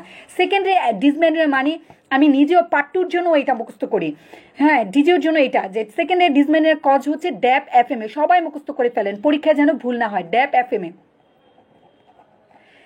সেকেন্ডারি ডিসমেনোরিয়ার কজ হচ্ছে ড্যাপ এফএমএ। ড্যাপ ডিতে কি আইসিডি ইনিট্রো, ইতে কি অ্যান্ড্রোমেট্রিওসিস, তারপরে পিতে কি পেলভিক অ্যাডিশন পিআইডি, এফে কি ফাইব্রয়েড ইউটেরাস, এম এ কি মুলিয়ান ডাক্ট অ্যানোমালি, এতে কি অ্যাডেনোমাইসিস, ইতে কি অ্যানোমেট্রিয়াল পলিপ। তাহলে ড্যাপ এফএমএ মানে মুখস্থ করলে সেকেন্ডারি ডিসমেনোরিয়ার যত কজ আছে সব এটার মধ্যে চলে আসে, আর কোনো কজ আপনার বাকি থাকবে না। ড্যাপ এফএমএ, ড্যাপ এফএমএ, ডিসমেনোরিয়া, ড্যাপ এফএমএ। ঠিক আছে, তাহলে ডিতে কি, ডিতে হচ্ছে আইওসিডি ইনিট্রো, ইতে হচ্ছে অ্যান্ড্রোমেট্রিওসিস, ইতে হচ্ছে অ্যানোমেট্রিয়াল পলিপ, পিতে হচ্ছে অ্যানোমেট্রিয়াল পলিপ, পিতে হচ্ছে পিআইডি, পিতে হচ্ছে pelvic adhesion, FA fibroid uterus, M A mullerian duct anomaly, M A mullerian duct anomaly, এতে হচ্ছে অ্যাডেনোমাইসিস। তাহলে ড্যাপ এম এ মনে করলে ডিসমেনোরিয়া পড়া শেষ। তারপরে হচ্ছে এউবি, এউবি কে abnormal uterine bleeding. Abnormal uterine bleeding নিয়ে আসলে আমরা কি মনে রাখবো, পাম কয়েন ক্লাসিফিকেশন শেষ। এউবি মানে অ্যাবনর্মাল ইউটেরাইন ব্লিডিং, সেই ইউটেরাইন ব্লিডিং থেকে সাইক্লিক্যাল না অ্যাসাইক্লিক্যাল, সাইক্লিক্যাল ব্লিডিং বেশি হচ্ছে ম্যানোরেজিয়া, অ্যাসাইক্লিক্যাল ব্লিডিং মেট্রোরেজিয়া। ঠিক আছে, এভাবে বুঝে বুঝে কিন্তু পড়তে হবে, একটু রিভিশন দিয়ে যেতে হবে, কারণ নালে হচ্ছে আমরা এসবি এগুলো সলভ করতে পারবো না। তাহলে এউবি হচ্ছে আমরা পড়বো পাম কয়েন ক্লাসিফিকেশন। আমার ছেলে মার্কার পেন দিয়ে লিখতে লিখতে সব মার্কার পেন শেষ করে ফেলছে। পাম কয়েন ক্লাসিফিকেশন, এউবি কজ কি, পাম কয়েন, পাম কয়েন, এউবি কি পাম কয়েন, COIEN কয়েন। তাহলে পাম কয়েন মানে হচ্ছে এউবির কজ অ্যাবনর্মালিটি। পিতে কি, পিতে হচ্ছে পলিপ, অ্যানোমেট্রিয়াল পলিপ, সার্ভাইকাল পলিপ, এতে কি অ্যাডেনোমাইসিস, এলে কি লিওমায়োমা বা ফাইব্রয়েড ইউটেরাস, এমে কি মেলিগনেন্সি, অ্যানোমেট্রিয়াল মেলিগনেন্সি, ইউটেরাইন সার্কোমা মানে মেলিগনেন্সি, সিতে কি কোয়াগুলোপ্যাথি, ওতে কি ওভুলেটরি ডিসফাংশন, আইতে কি আয়াট্রোজেনিক, যেমন যদি অ্যান্টিকোয়াগুলেন্ট অ্যান্টিসাইকোটিক ব্যবহার করা হয়, ইতে কি হচ্ছে endometrial disorder, primary endometrial disorder, কিছু ভ্যাসোকনস্ট্রিক্টর এবং ভ্যাসোডাইলেটর এজেন্টের একটা ইমব্যালেন্সের যদি সমস্যা হয় তাকে বলে প্রাইমারি অ্যান্ডোমেট্রিয়াল ডিজঅর্ডার, এনে কি নট ইয়েট আইডেন্টিফাইড। তাহলে এওবি বা অ্যাবনর্মাল ইউটেরাইন ব্লিডিং এর কজ বলে পাম কয়েন মুখস্থ রাখবো। এই চারটা, এই কথাগুলো মনে রাখলে কজগুলো কিন্তু বাদ যাবে না। PALM COEIN classification, AUB cause, cyclical হলে ম্যানোরেজিয়ার দিকে যাবে, সাইক্লিক্যাল ব্লিডিং হয় হচ্ছে কোথায়, হয় হচ্ছে ফাইব্রয়েডে, হয় হচ্ছে অ্যাডেনোমাইসিসে, fibroid adenomyosis, cyclical bleeding, polyp, তারপরে হচ্ছে মেলিগনেন্সি, এগুলোতে হয় ইরেগুলার ব্লিডিং বা মেট্রোরেজিয়া। তাহলে এওবি আসলে সাইক্লিক্যাল না acyclical, cyclical bleeding fibroid uterus adenomyosis, acyclical bleeding কোনগুলো, মেট্রোরেজিয়া। ইরেগুলার এবং অ্যাসাইক্লিক্যাল ব্লিডিংকে বলা হয় মেট্রোরেজিয়া। মেট্রোরেজিয়ার কজ হচ্ছে polyp, malignancy, coagulopathy, ovulatory dysfunction, এগুলো হচ্ছে এসবের কজ। তাহলে এওবিও আমাদের রিভিশন দেওয়া শেষ। তারপরে আমরা পড়বো pelvic infection, STD. Pelvic infection এবং এসটিডি থেকে আমরা রিভিশন দিব একদম সুন্দর করে, 105, 120, 100 রিভিশন দেওয়াটা বাদ দেওয়া যাবে না, সুন্দর করে রিভিশন দিব। পেলভিক ইনফেকশন বা পিআইডি মানি হচ্ছে আমার কি, জিসিএম, প্রাইমার জিসিএম। ঠিক আছে, এই কথাটা কিন্তু ইউনিভার্সাল। পিআইডি কে করে, জিসিএম। এটা কিন্তু আমি আপনাদের আগেও বলেছি, এটা কিন্তু আমি হচ্ছে আপনাদের আগেও বলেছি। এই জিসিএম পড়লে আমাদের অর্ধেক পড়া শেষ। কে জানে বার্থুলিন গ্ল্যান্ড অ্যাবসেস নিয়ে কথা বলতেছেন, কে করে, জিসিএম করে। এই জিসিএম পড়লে আমার ওই গাইনি দত্তের অর্ধেক পড়া শেষ, ইনফেকশন অর্ধেক পড়া শেষ। এটা হচ্ছে অনেকেই কিন্তু জানেন, হ্যাঁ মাথায় রাখেন, কে জানি জিজ্ঞেস করতেছিলেন বার্থোলিন অ্যাবসেস কে করে, জিসিএম করে, মেইনলি গনোকক্কাস করে, অ্যাক্টোপিক প্রেগনেন্সি কে করে, জিসিএম করে, মেইনলি ক্লাইমেডিয়া করে, এইভাবে জানতে হবে, ঠিক আছে? হ্যাঁ এখন আসেন, তাহলে পিআইডি কে করে, GCM, bacterial causes of STD কে করে, GCM, gonorrhoea, chlamydia, mycoplasma, ectopic pregnancy করে, জিসিএম, বার্থোলিন গ্ল্যান্ড ইনফেকশন কে করে, GCM, most common causes infertility কে করে, জিসিএম, সব জিসিএম, গনোরিয়া, ক্লাইমেডিয়া, মাইক্রোপ্লাজমা। কিন্তু মনে রাখতে হবে বার্থোলিন গ্ল্যান্ড ইনফেকশন বা বার্থোলিনাইটিস বা বার্থোলিন অ্যাবসেস আমার মেইনলি কে করে gonococcus, ectopic pregnancy, infertility, tubal block mainly কে করে ক্ল্যামাইডিয়া, এটা মনে রাখতে হবে। এভাবে আমরা সূত্রও পড়বো আবার একটু মনেও রাখবো। সার্ভিসাইটিস অ্যানোমেটাইটিস কে করে, জিসিএম করে, ঠিক আছে? তারপরে আসেন others infection following delivery and abortion. কি ইনফেকশন হয়? Pyogenic infection. Following delivery abortion কি ইনফেকশন হয়? Pyogenic infection. কি দিয়ে হচ্ছে? Aerobic, anaerobic. অ্যানারোবিকের মধ্যে দুইটা নাম মুখস্থ পড়লে শেষ, গাইনি দত্ত। ব্যাকটেরিয়াস পেপ্টোকক্কাস, ব্যাকটেরিয়াস পেপ্টোকক্কাস। অ্যারোবিকের মধ্যে E coli, group B streptococcus, staphylococcus, ঠিক আছে? আইসিডি ইউনিট্রো থাকলে কি দিয়ে ইনফেকশন হতে পারে? অ্যাক্টিনোমাইসিস। সার্ভিক্সের যে সে সার্ভিক্স হয় কি দিয়ে করে? সার্ভিসাইটিস কি দিয়ে করে? জিসিএম। আর কি ইনফেকশন হয়? হিউম্যান পেপিলোমা ভাইরাস দিয়ে, হিউম্যান পেপিলোমা ভাইরাস দিয়ে। Pelvic infection following delivery even abortion কে করে? যেটা বললাম পায়োজেন ইনফেকশন, ইকোলাই, ব্যাকটেরিয়াস, হ্যাঁ, group A beta haemolytic, streptococcus, এটা একটু পড়তে হবে। তারপরে হচ্ছে ভালভো ভ্যাজাইনাইটিসের চারটা আমি দেখাচ্ছি, আর abnormal vaginal discharge. Abnormal vaginal discharge নিয়ে আসলে আমার জানতে হবে অ্যাবনর্মাল ভ্যাজানাল ডিসচার্জের সাথে হচ্ছে ইচিং আছে কি নাই। যদি ইচিং থাকে দুইটা কজ, ইচিং না থাকলে বাকি কজ। অ্যাবনর্মাল ভ্যাজানাল ডিসচার্জ বা ভালভো ভ্যাজাইনাইটিস নিয়ে আমাদের কাছে রোগী আসলো, আসার পরে তার যদি ইচিং থাকে তাহলে কি কজ? ইচিং থাকলে হচ্ছে দুইটা কজ, আর ইচিং না থাকলে বাকিগুলো কজ। এই চারটা অনেকবার দেখানো হয়েছে, আবারও দেখাচ্ছি। এই চারটের মূল্য অনেক, এই চার থেকে কোশ্চেন আসবেই, ঠিক আছে? ইচিং আছে ট্রাইকোমোনাস ক্যান্ডিডা, ইচিং নেই বাকিগুলো, জিসিএম, ব্যাকটেরিয়াল ভ্যাজানোসিস। এই চারটা অনেকবার দেখানো হয়েছে, এই চারটা কিন্তু দেখতে হবে। Green ish yellow, grey white, curdy white, mucopurulent. ট্রাইকোমোনাসে হচ্ছে ভ্যাজানাতে একটি স্পেশাল ফিচার করে, স্ট্রবেরি অ্যাপিয়ারেন্স অফ ভ্যাজানা করে, স্ট্রবেরি লাল লাল রেড হয়ে যায়, এটা মনে রাখতে হবে। ক্যান্ডিটা হচ্ছে কার্ডি হোয়াইট, সাদা সাদা করে। কনসিস্টেন্সি দেখেন, দুইটা একসাথে পড়ছি আমরা। ট্রাইকোমোনাস ব্যাকটেরিয়াল ভ্যাজানিসিস থিন থিন করে, ক্যান্ডিডা সিসি থিক থিক করে। পিএইচ একসাথে লিখলাম, মোর দেন ইকুয়াল 4.5, মোর দেন ইকুয়াল 4.5। তাহলে কোনটা মেনস্ট্রুয়েশন আগে হয়, কোনটা মেনস্ট্রুয়েশনের পরে হয়? ফলিং মেনস্ট্রুয়েশন ইনফেকশন হবে ট্রাইকোমোনাস, পরীক্ষা আসবে। ফলিং মেনস্ট্রুয়েশন বা ডিউরিং মেনস্ট্রুয়েশন ইনফেকশন হবে ট্রাইকোমোনাস এবং ব্যাকটেরিয়াল ভ্যাজানোসিস দিয়ে। বিফোর মেনস্ট্রুয়েশন ইনফেকশন হবে ক্যান্ডিডা এবং ক্লাইমাইডি দিয়ে। ক্লাইমাইডিয়াতে হচ্ছে বললাম মিউকোপোলাইন ডিসচার্জ করবে, প্লুরাটাস থাকবে। প্লুরাটাস মানে ইচিং, তার আগেই বললাম। ভ্যাজানাল ডিসচার্জ ইচিং আছে নাকি নাই, ইচিং থাকলে ট্রাইকোমোনাস, ইচিং না ক্যান্ডিডা, আর বাকিগুলো। হুইপ টেস্ট পজিটিভ পাবে ব্যাকটেরিয়াল ভ্যাজানোসিস ক্ষেত্রে, এবং ট্রিটমেন্টগুলো জানতে হবে, এটা ট্রিটমেন্টগুলো জানতে হবে। ট্রাইকোমোনাস ব্যাকটেরিয়াল ভ্যাজানোসিস হচ্ছে মেট্রোনিডাজল দিয়ে, ক্যান্ডিডা অ্যান্টিফাঙ্গাল যেটা ফ্লুক্লোনাজল দিয়ে, এবং ক্লাইমাইডিয়া এজিথ্রোমাইসিন অথবা ডক্সিসাইক্লিন দিয়ে। এই চারটা খুব ইম্পর্ট্যান্ট, ভালো করে দেখে যেতে হবে। তাহলে আমার এই এবং এসটিডি সম্বন্ধে একটা ভালো ধারণা থাকতে হবে। এসটিডি সম্বন্ধে ক্লাসিফিকেশনটা bacterial cause, viral cause, parasitic cause, gonorrhoea, chlamydia, হ্যাঁ, syphilis, HIV, human papilloma virus, একদম হ্যাঁ ঝাঁঝরা করে মুখস্থ করে ফেলতে হবে। হার্পিস, ইনকিউবেশন পিরিয়ড কত, কী কী ফিচার নিয়ে আসে। দত্তে, গাইনি দত্তে একটা লাইনও কিন্তু বাদ দেওয়া যাবে না, গাইনি দত্তে একটা লাইনও বাদ দেওয়া যাবে না, বাদ দিলেই পরীক্ষা সমস্যা হবে। এবং ব্যাকটেরিয়াল ভ্যাজাইনোসিস, নোসিস, মনে হচ্ছে ভ্যাজানাতে ইনফ্লামেশন করে, আসলে ভ্যাজানাতে ইনফ্লামেশন করে না, মনে রাখবেন। নোসিস হ্যাভিং নো ভ্যাজানাল ইনফ্লামেশন। ট্রাইকোমোনাসিসের অ্যানাটমি, অ্যান্টিফ্ল্যাজেলাসের চারটা, এবং ক্যান্ডিডিয়াসিসের রিস্ক ফ্যাক্টরগুলো এই গাইনি দত্ত বইয়ে যতটুকু আছে ট্রাইকোমোনাস ব্যাকটেরিয়াল ভ্যাজাইনোসিসের প্রত্যেকটা লাইন ধরে ধরে রিভিশন দিয়ে যেতে হবে। একটা লাইন ছুটে গেলে পরীক্ষার হলে কিন্তু। এবং জেনিটাল টিউবারক্লোসিস কীভাবে ডায়াগনোসিস করি, কী কী ড্রাগ দেয়, এবং সাইড ইফেক্টগুলো, জেনিটাল টিউবারক্লোসিস কখন করব আমরা, এটাতে ডায়াগনস্টিক ক্রাইটেরিয়া হচ্ছে গোল্ড স্ট্যান্ডার্ড। কখন করব? প্রিসিডিং মেনস্ট্রুয়েশনের জাস্ট আগে করি। আমরা দুইটা স্যাম্পল নেই জেনিটাল টিউবারক্লোসিস ডায়াগনোসিসের জন্য, একটা নেই হচ্ছে হিস্টোপ্যাথোলজিক্যাল এক্সামিনেশন ফর্মালিন দিয়ে, আরেকটা নিই নর্মাল স্যালাইন দিয়ে, যেটাতে আমরা কালচার করি, লয়েনিস্টন জেনসেন মিডিয়াতে, এবং এসিড 5 স্টেইনিং করি। পরীক্ষায় আসতেছে এবং পিসিডি কী ড্রাগ দেয়।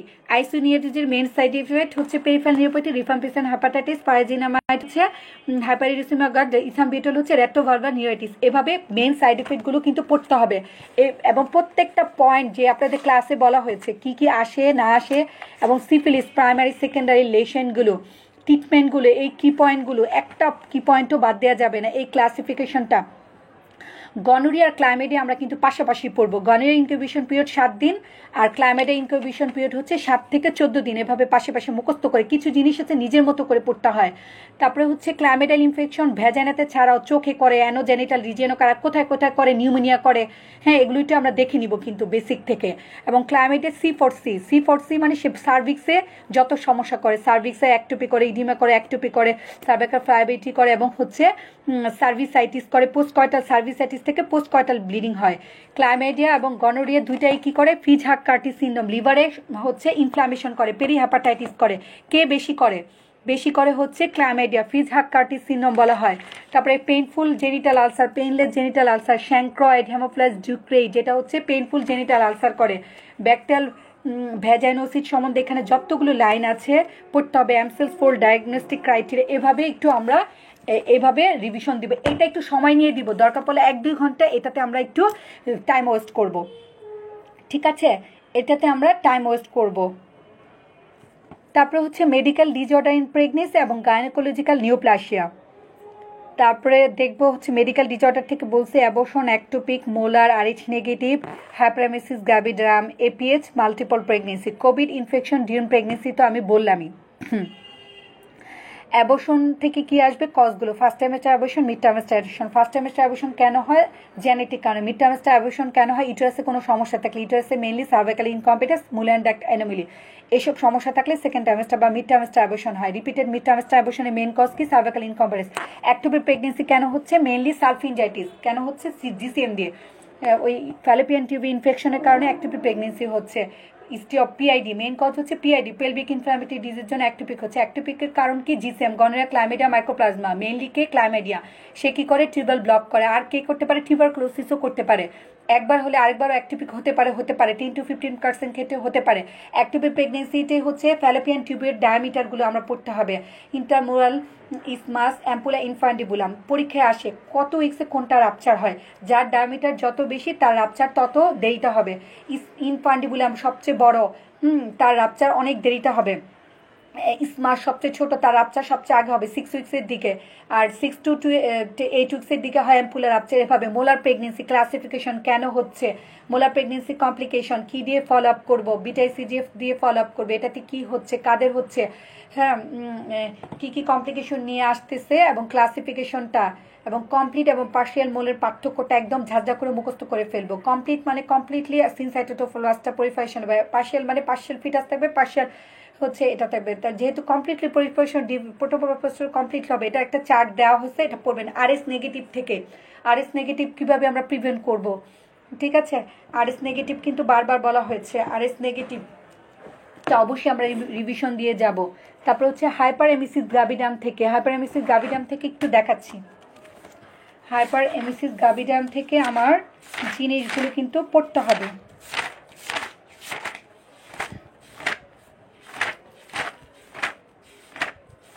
হাইপার এমিসিস গ্রাভিডামে হচ্ছে কি হচ্ছে, আমার বায়োকেমিক্যাল পরীক্ষা আসবে। হাইপারমেসিস গ্রাভিডামটা একটু ভালো করে পড়তে হবে।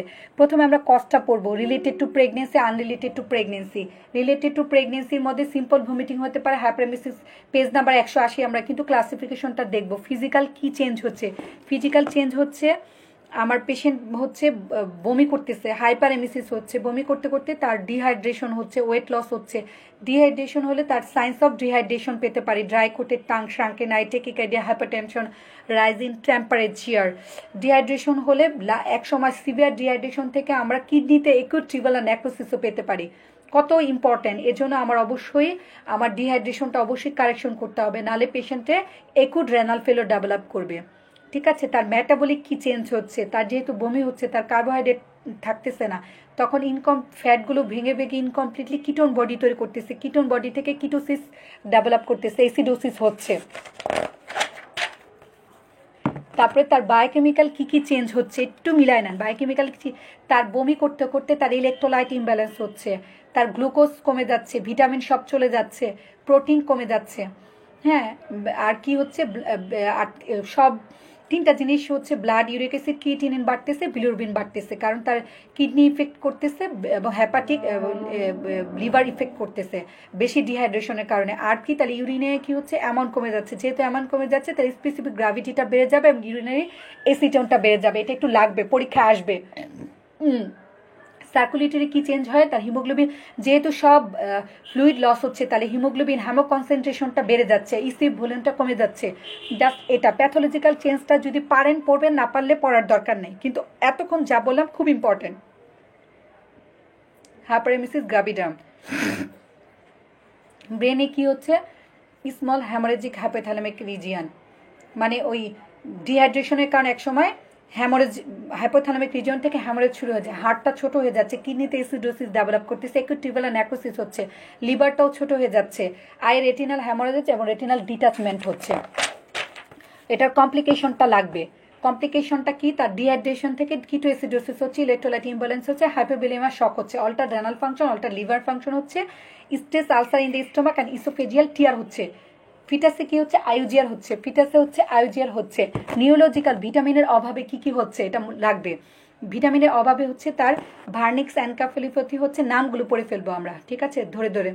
ভার্নিক্স এনকেফেলোপ্যাথি, পন্টাইন মাইলিনোলাইসিস, পেরিফেরালিটিস, কর্সাকিপ সাইকোসিস এবং কনভালশন কমা হচ্ছে আলটিমেটলি, ঠিক আছে। এটা একটু দেখবেন কোন ভিটামিনের অভাবে কোনটা হয়, কোন ভিটামিনের অভাবে কোনটা হয়, এটা একটু আপনারা একটু দেখে যাবেন, পেজ নাম্বার সহ বলে দিচ্ছি।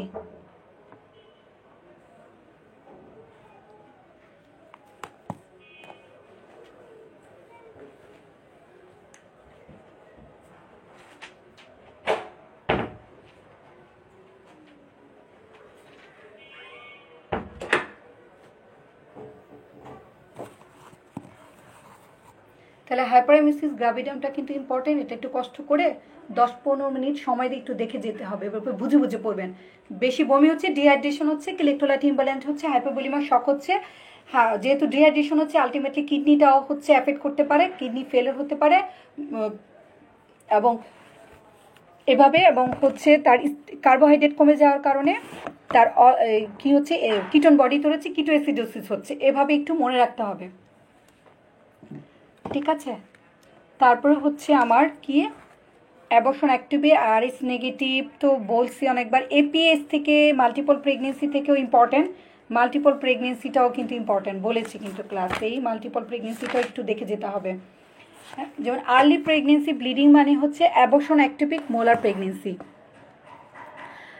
আর্লি প্রেগনেন্সি ব্লিডিং মানে অ্যাবর্শন অ্যাক্টিভিক মোলার প্রেগনেন্সি। তাহলে অ্যাবর্শন অ্যাক্টিভিক মোলার প্রেগনেন্সিটা কখন হবে, 28 উইক্সের আগে। 28 উইক্সের পরে ব্লিডিংটাকে আমরা কি বলছি, এপিএইচ। এপিএইচ হতে পারে পেইনলেস ব্লিডিং আর পেইনফুল। পেইনলেস হচ্ছে তাকে বলি প্লাসেন্টা প্রিভিয়া। কেন হচ্ছে প্লাসেন্টা প্রিভিয়া, আমরা এটাকে কিন্তু সিনারিও বেস্ট দিয়ে দিতে পারি, আমি সিনারিওটা উল্লেখ করে দিচ্ছি, 2016 সালে আসছে। রিস্ক ফ্যাক্টর, রিস্ক ফ্যাক্টর মনে রাখবো এম, রিস্ক ফ্যাক্টর মনে রাখবো হচ্ছে M D, multiparity increase maternal age, myomectomy, smoking এর M, placenta abnormality prior curettage থাকলে, যখন প্লাসেন্টা লোয়াইটার্ন সেগমেন্টে ইমপ্লান্ট করবে তখনই তাকে আমরা বলছি প্লাসেন্টা প্রিভিয়া, ঠিক আছে। কেন হচ্ছে, ডিউ টু এম, এম এর মধ্যে যতগুলো আছে মাল্টিপার্টি ম্যাটার্নাল এজ, ঠিক আছে, এভাবে মুখস্থ করতে হবে বুঝে বুঝে। তাহলে কোশ্চেনটার অ্যান্সার কি ছিল 2016 সালে, এই মাল্টিপার পেশেন্ট। আমি এখন কিছু 2016 সালে প্রিভিয়াস এসবিএ কোশ্চেন 4-5টা বলবো, একটু দেখেন, সবাই জানেন আর কি, এগুলো পরীক্ষা হয়েছে, এসবিএ পরীক্ষা দিয়েছেন। তাহলে a multipara patient presented at her 30 weeks of gestation with complaints of painless per vaginal bleeding. What is the most likely cause, 30 weeks gestation মানে 28 উইক্সের পরে হচ্ছে মাল্টিপারা বলছে, পেইনলেস বলছে প্লাসেন্টা প্রিভিয়া, আর পেইনফুল ব্লিডিং বলে তাকে বলবো আমরা অ্যাব্রাপশিও প্লাসেন্টি। প্লাসেন্টা প্রিভিয়া এবং অ্যাব্রাপশিও প্লাসেন্টি কীভাবে আমরা ডায়াগনোসিস কনফার্ম হবে, আলট্রাসনোগ্রাফি করবে। আলট্রাসনোগ্রাফি এটা কিন্তু ক্লিনিক্যাল ডায়াগনোসিসের সাথে আমার মেইন কনফার্মেশনের জন্য পরীক্ষা আসতে পারে। কিভাবে কনফার্ম করবো, আলট্রাসনোগ্রাফি করে। আলট্রাসনোগ্রাফি কি বলবে, যদি প্লাসেন্টার লোয়ার সেগমেন্টে থাকে তাকে প্লাসেন্টা প্রিভিয়া বলতেছি, প্লাসেন্টা যদি আপার সেগমেন্টে থাকে তাকে বলতেছি অ্যাব্রাপশিও প্লাসেন্টি, এবং সাথে রেট্রো প্লাসেন্টাল ক্লট পাবো। তাহলে পেইনফুল পারভেজানাল ব্লিডিং, সাথে কেন অ্যাব্রাপশিও হচ্ছে, তার হাইপার টেনশন আছে, তার ফলিক অ্যাসিড ডেফিসিয়েন্সি, ম্যালনিউট্রিশন আছে, টমা হিস্ট্রি আছে, তখন তাকে আমরা বলতেছি অ্যাব্রাপশিও প্লাসেন্টি। প্লাসেন্টা প্রিভিয়ার তেমন আমাদের ভয় নেই, আমার ভয় হচ্ছে অ্যাব্রাপশিও প্লাসেন্টি নিয়ে, কারণ অ্যাব্রাপশিও প্লাসেন্টা হতে ফিটাস ইমিডিয়েটলি কিছুক্ষণের মধ্যে ডাই হয়ে যায়, কারণ প্লাসেন্টা যখন প্লাসেন্টা যদি সেপারেট হয়ে যায় তো ইটো প্লাসেন্টা ইনসাফিসিয়েন্সি হচ্ছে, সব ফিটাসটা বেঁচে থাকে কি দিয়ে? প্লাসেন্টাল সাপ্লাই দিয়ে। মেডিকেল ডিজঅর্ডারটা বলবো,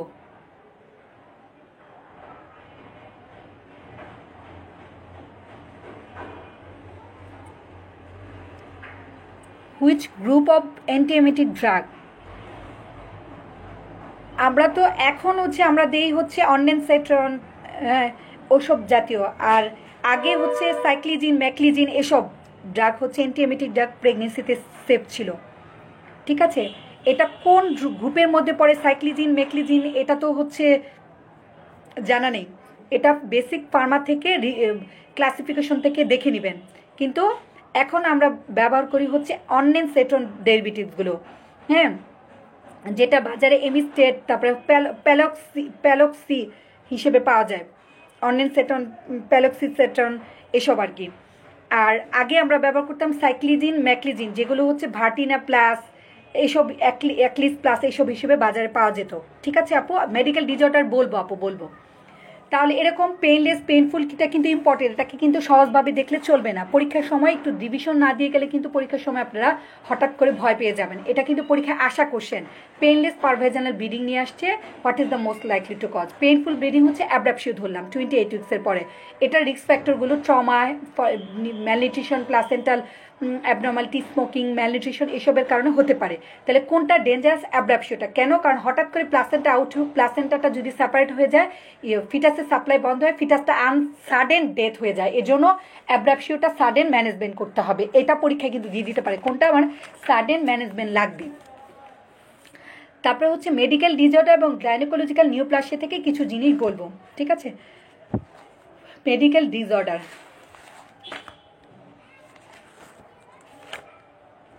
মেডিকেল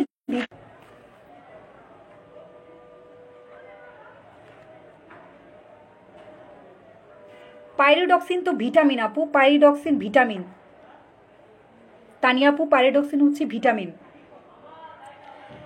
আমরা হাইপারএমিসিস গ্র্যাভিডামের পেশেন্ট আমাদের কাছে আসলে আমরা ভিটামিন বি কমপ্লেক্স দেই। পাইরোডক্সিন হচ্ছে ভিটামিন বি কমপ্লেক্সের মধ্যে, B6 মনে পাইরোডক্সিন। তো ভিটামিন বি কমপ্লেক্স দেই কেন? টু প্রিভেন্ট নিউরোলজিক্যাল কমপ্লিকেশন, যেমন ভার্নিক্স এনকেফালোপ্যাথি, ভার্নিক্স এনকেফালোপ্যাথি, কর্সাকফ, সাইকোসিস, সবগুলো ভিটামিন বি কমপ্লেক্স ডেফিসিয়েন্সির কারণে হয়। এর জন্য আমাদের কাছে হাইপারএমিসিস গ্র্যাভিডাম আসলে আমরা ভিটামিন বি কমপ্লেক্স দিই এবং ভিটামিন সিও দিই। ঠিক আছে, অ্যাসকোসন, আইভি রুটে আমরা ভিটামিন সি দেই। ঠিক আছে তানিয়া আপু। এবং তানিয়া আপু হচ্ছে আমার নিজেরও একটু পরীক্ষা আছে, তো আমি একটু টেনশনের মধ্যে আছি। তারপর আমি ক্লাসটা কিন্তু আমি আপনাদের নিতে না করিনি। কেন না করিনি? কারণ হচ্ছে আমার কাছে আপনাদের ক্লাস নেওয়াটা আমার কাছে অ্যাসেনশিয়াল মনে হয়েছে। এখন আমাকে একজন গ্রুপে জিজ্ঞেস করেছে যে টোটাল অ্যাবডোমিনাল হিস্টেক্টমি কোন ক্ল্যাম্প ধরার সময় ইউরিটার ইনজুরি হয়। আমি সেকেন্ড ক্ল্যাম্প ভুলে বলেছি, সেকেন্ড ক্ল্যাম্প না, সেকেন্ড ক্ল্যাম্পে হবে, কিন্তু মেইনলি হচ্ছে থার্ড ক্ল্যাম্প, যেটা আমরা ট্রান্সভার্স সার্ভাইকাল লিগামেন্ট বা কার্ডিনাল লিগামেন্ট বা ম্যাকেন্ডর্স লিগামেন্ট ধরার সময় হয়।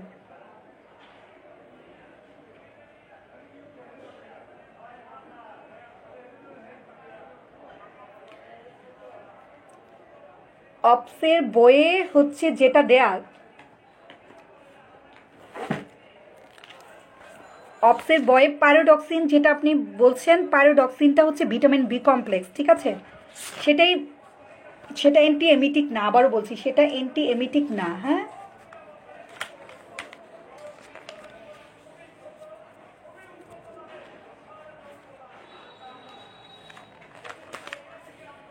$181 নাম্বার পেজে অ্যান্টিবায়োটিক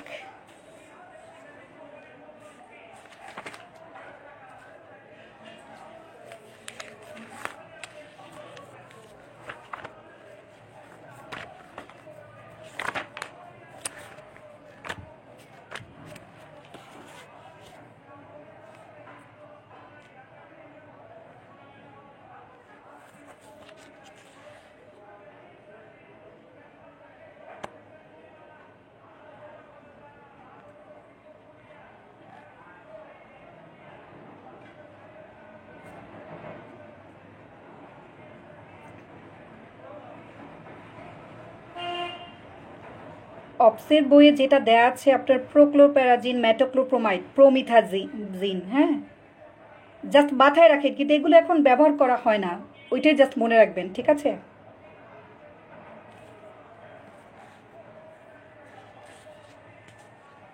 যে nutritional supplement vitamin B1, B6, যেটা পাইরোডক্সিন, ভিটামিন সি,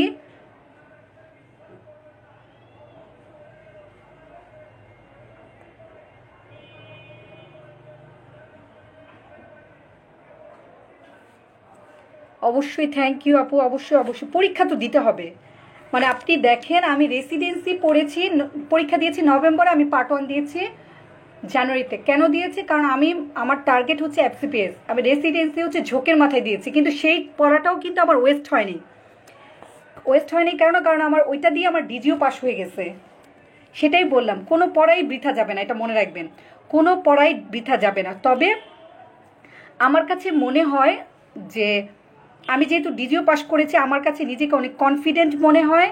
আমি পার্ট 1 পার্ট 2 বায়োপসিপিএস আস্তে আস্তে করবো, সামনে আরও অনেক পরীক্ষা আছে, ওগুলো দিতে থাকি, কোনো সমস্যা নেই। মানে একটু সময় নষ্ট হয় আমার সেম এজে অনেকে হয়তো সামনে পার্ট 2 দিবে, কিন্তু আমার একটু সময় নষ্ট হলো, 2-3 বছর চলে গেল ডিজিও পাস করতে। এই কিন্তু হচ্ছে একটা পোস্ট গ্রাজুয়েশন কমপ্লিট হয়ে গেলে নিজেকে অনেক কনফিডেন্ট মনে হয়। যার এবার পার্ট 1 হবে না, সে অবশ্যই ডিপ্লোমা দিবেন, ঠিক আছে? আমি ডিপ্লোমার ক্লাস নিব, আপনাদের বলে দিব ডিপ্লোমা কীভাবে পাস করতে হয়, কোনো সমস্যা নেই। ডিপ্লোমা দিবেন, ডিপ্লোমাতে ভর্তি হয়ে যাবেন, পরবর্তীতে আবার জুলাইতে পার্ট 1 দিবেন। পরীক্ষা মিস করা যাবে না, প্রত্যেকটা পরীক্ষা দিতে হবে, এটার জন্য লাগবে না। আগের এক্সামে ছিল না, এখন নেক্সট এক্সামে থাকবে, ওটা নিয়ে চিন্তা করেন না, ঠিক আছে? তাহমিন আপু এখন নেক্সট এক্সামে থাকবে। আচ্ছা, সেটা হচ্ছে আমি একটা ইম্পর্টেন্ট, এটা হচ্ছে পেপার 2 একটা ইম্পর্টেন্ট জিনিস, সেটা হচ্ছে ভুল করা যাবে না। এই ইউরিনারি ব্লাডের অ্যানাটমিটা খুব ভালো করে পড়বেন, এটা কিন্তু পরীক্ষায় আসে। আমার সময় 2016 সালে MCQ আসছিল, এই পেজ থেকে একটা MCQ আসছিল, সেটা হচ্ছে সিম্পেথেটিক প্যারাসিম্পেথেটিক কি করে। সিম্পেথেটিক কাজ হচ্ছে ধরে রাখে, প্যারাসিম্পেথেটিক কাজ হচ্ছে ছেড়ে দেয়, ইভাকুয়েশন। সেটা কার মাধ্যমে করে? সেক্টাল 2, 3, 4 এর মাধ্যমে করে। তাহলে এই ইভাকুয়েশন করার জন্য প্যারাসিম্পেথেটিককে কি করতে হবে? ডেট্রোসার মাসেলকে কন্ট্যাক্ট করতে হবে, স্প্রিংটাকে রিল্যাক্স করতে হবে। তাহলে প্যারাসিম্পেথেটিকের রিসেপ্টরের নাম কি? মাস্কানিক রিসেপ্টর, নিকোটিনিক রিসেপ্টর। এই যে তাহলে ব্লাডার ডোমে মাস্কানিক রিসেপ্টর থাকে, ঠিক আছে? সিম্পেথেটিকের কাজ হচ্ছে তাহলে ধরে রাখার জন্য তার কি করতে হবে? ডেট্রোসার মাসেলকে রিল্যাক্স করতে হবে, স্প্রিংটাকে কনস্ট্রিক্ট করতে হবে। এই নার্ভটা কিসের মাধ্যমে কাজ করে? T10 to number 2 এর মাধ্যমে। তাহলে এই যে স্প্রিংটা সিম্পেথেটিক কাজ করে 2টা রিসেপ্টরের মাধ্যমে, আলফা রিসেপ্টর, বিটা রিসেপ্টর। পরীক্ষা আসে আলফা রিসেপ্টর কোথায় থাকে, বিটা রিসেপ্টর কোথায় থাকে। আলফা রিসেপ্টর থাকে হচ্ছে ব্লাডার নেক এবং প্রক্সিমাল ইউরেথ্রাতে, বিটা রিসেপ্টর থাকে ব্লাডার ডোমে। ঠিক এই 4-5টা কথা পড়লে কিন্তু এই কোশ্চেনগুলো সুন্দর করে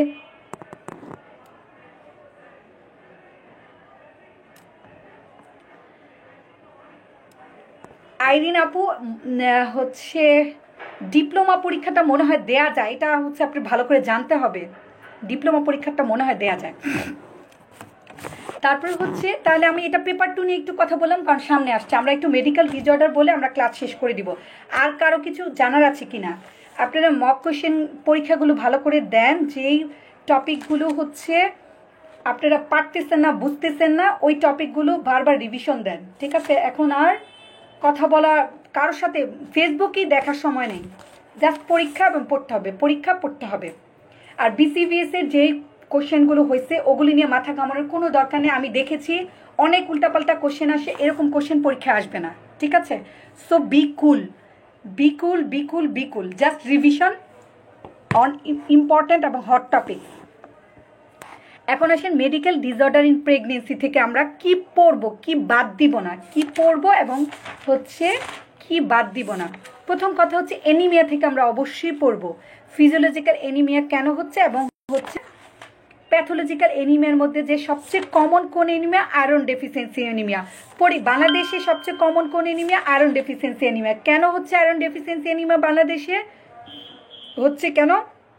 ম্যালনিউট্রিশন, সোশিও-ইকোনমিক কন্ডিশন, হচ্ছে হুকম ইনফেস্টেশন, পাইলস, এই কথাগুলো মনে রাখতে হবে। বাংলাদেশে আয়রন ডেফিসিয়েন্সি এনিমিয়াটা কেন কমন। তারপরে আমরা পড়বো হচ্ছে কি তারপরে হচ্ছে হার্ট ডিজিজ থেকে মানে 2-3টা কথা আসতে পারে যে হার্ট ডিজিজটা বাংলাদেশের সবচেয়ে common heart disease during pregnancy হচ্ছে মাইট্রাল স্টেনোসিস। কী দিয়ে হচ্ছে? রিমোটিক ফিভার থেকে হচ্ছে। তাহলে হার্ট ডিজিজের কোন সময়টা ডেঞ্জারাস এটা লাগবে। প্রেগনেন্সির around 30 weeks, during labour, during puerperium.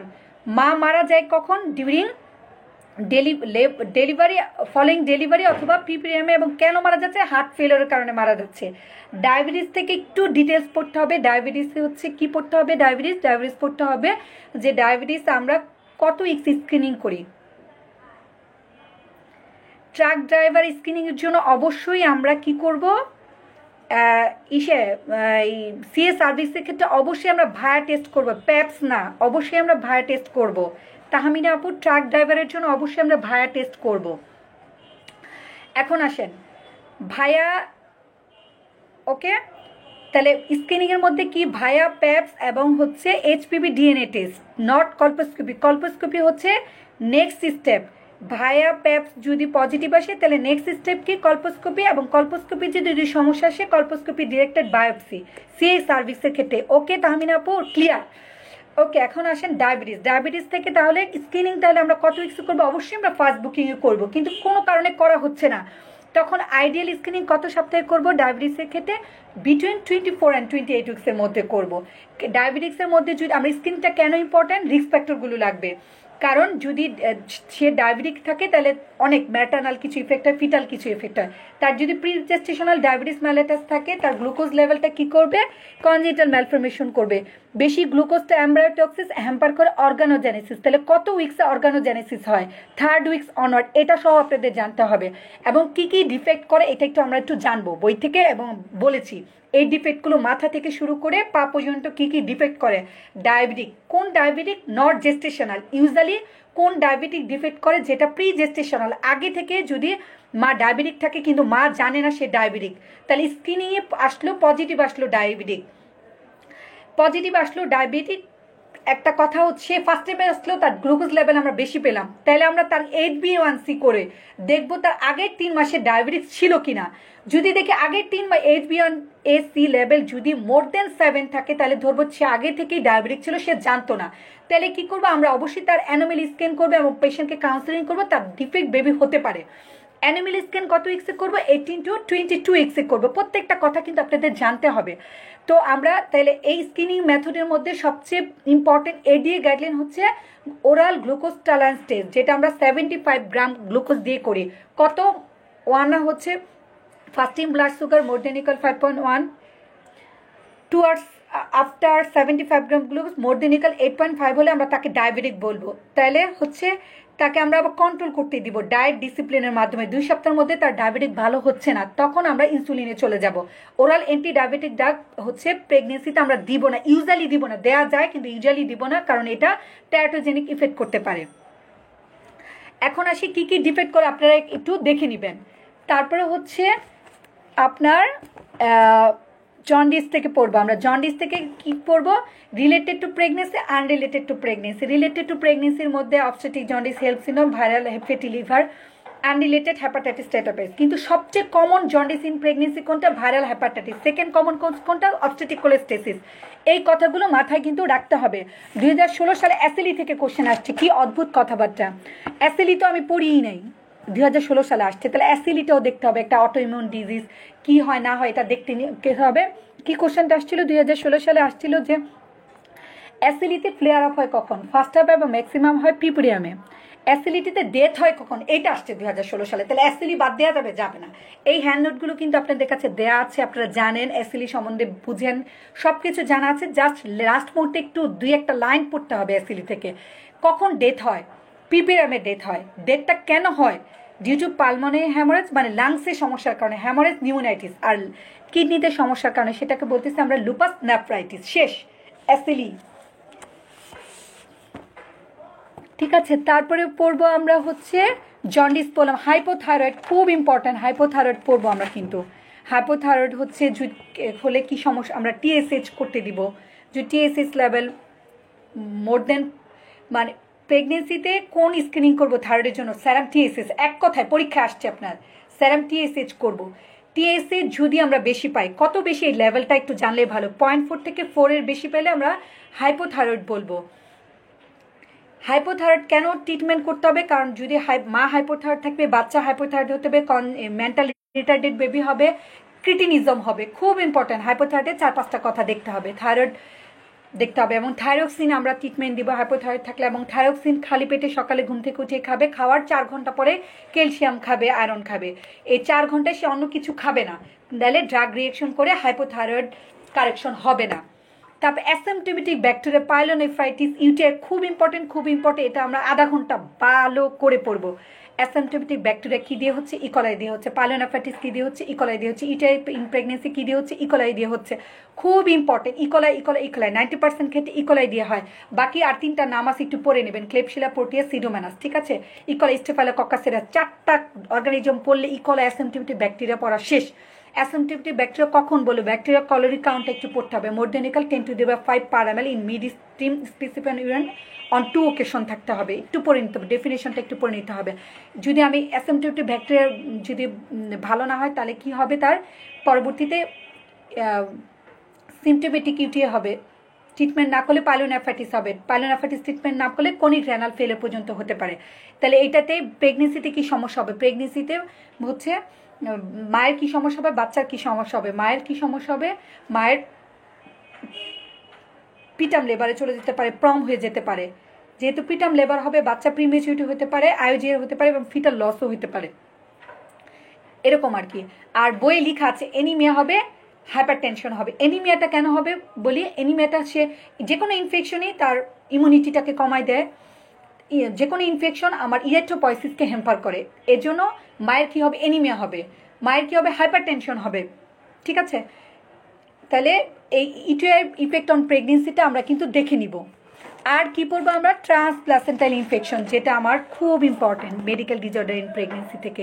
Transplacental infection, transplacental infection খুব ইম্পর্টেন্ট, একটা ওয়ার্ডও বাদ দেওয়া যাবে না ট্রান্সপ্লাসেন্টাল ইনফেকশন থেকে, ঠিক আছে? টর্চ ইনফেকশন, ব্যাকটেরিয়াল পরীক্ষা আপনাদের মানে ট্রান্সপ্লাসেন্ট টর্চ ইনফেকশন আমার ট্যাটোজেনিক ইফেক্ট করে। এইচআইভি এবং হ্যাপাটাইটিস বি ভাইরাস কোনো ট্যাটোজেনিসিটি করে না, এটা মনে রাখবেন। এইচআইভি এবং হ্যাপাটাইটিস বি ভাইরাস কোনো ট্যাটোজেনিসিটি করে না। ক্লাস শেষ করে দিব এখন। আর আরও কিছু জানার আছে, ঠিক এভাবে সুন্দর করে এভাবে রিভিশন দিয়ে পড়তে থাকেন। ট্রান্সপ্লাসেন্টাল ইনফেকশন কিন্তু ক্লাস হয়েছে, কিভাবে পড়বেন না পড়বেন কিন্তু অনেকবার বলা হয়েছে, ঠিক আছে? Bacterial causes of transplacental infection, viral causes of transplacental infection পরীক্ষা কিন্তু আসবেই। রুবেলা কি ইফেক্ট করে? Congenital rubella syndrome. টক্সোপ্লাজমা কি ইফেক্ট করে? কনজেন্টাল টক্সোপ্লাজমোসিস, ঠিক আছে? হারপিস ভাইরাসটা কি করে? এবং হারপিস মা যদি হারপিসে ইনফেক্টেড থাকে, এটা 2016 সালে আসছিল, তাহলে বেবিকে কি দিয়ে ডেলিভারি করতে হবে? Caesarean delivery. না হলে বাচ্চার হারপিস ইনফেকশন হলে কি সমস্যা? বাচ্চা মারা যেতে পারে। স্ক্রিনিং টেস্ট অবশ্যই ভায়া, বাংলাদেশের জন্য ভায়া, বাংলাদেশের জন্য ভায়া, কিন্তু প্যাপসটা হচ্ছে গোল্ড স্ট্যান্ডার্ড। প্যাপসে একুরেসি ভালো, এটা দেখে শুনে দিতে হবে, বুঝে দিতে হবে, ঠিক আছে? যেমন ঢাকা মেডিকেলে ভায়া হয়, ঢাকা মেডিকেলে সারা দিন ভায়া টেস্ট হয়। প্যাপস কখন হয়? যদি পোস্ট মেনোপজাল লেডি থাকে। প্যাপস কখন হয়? যদি ভায়াটা ইনকনক্লুসিভ থাকে, ঠিক আছে? আর আমরা প্রাইভেট প্র্যাকটিসে আমরা প্যাপস দিই, ঠিক আছে? ভায়াটা হচ্ছে ইনভেরিয়েবলি আমরা ভায়া দিই, ঠিক আছে? কিন্তু ভায়াটা একুরেট, গোল্ড স্ট্যান্ডার্ড, এবং হচ্ছে এটা যেহেতু ল্যাবরেটরি ফাইন্ডিংস, এটার ডায়াগনোসিসটা হচ্ছে বেশি ভালো, ঠিক আছে আপুরা? তাহলে হচ্ছে আর কারো কিছু জানার আছে কি না? খুব ভালো করে সামনে মক টেস্টগুলো দেন।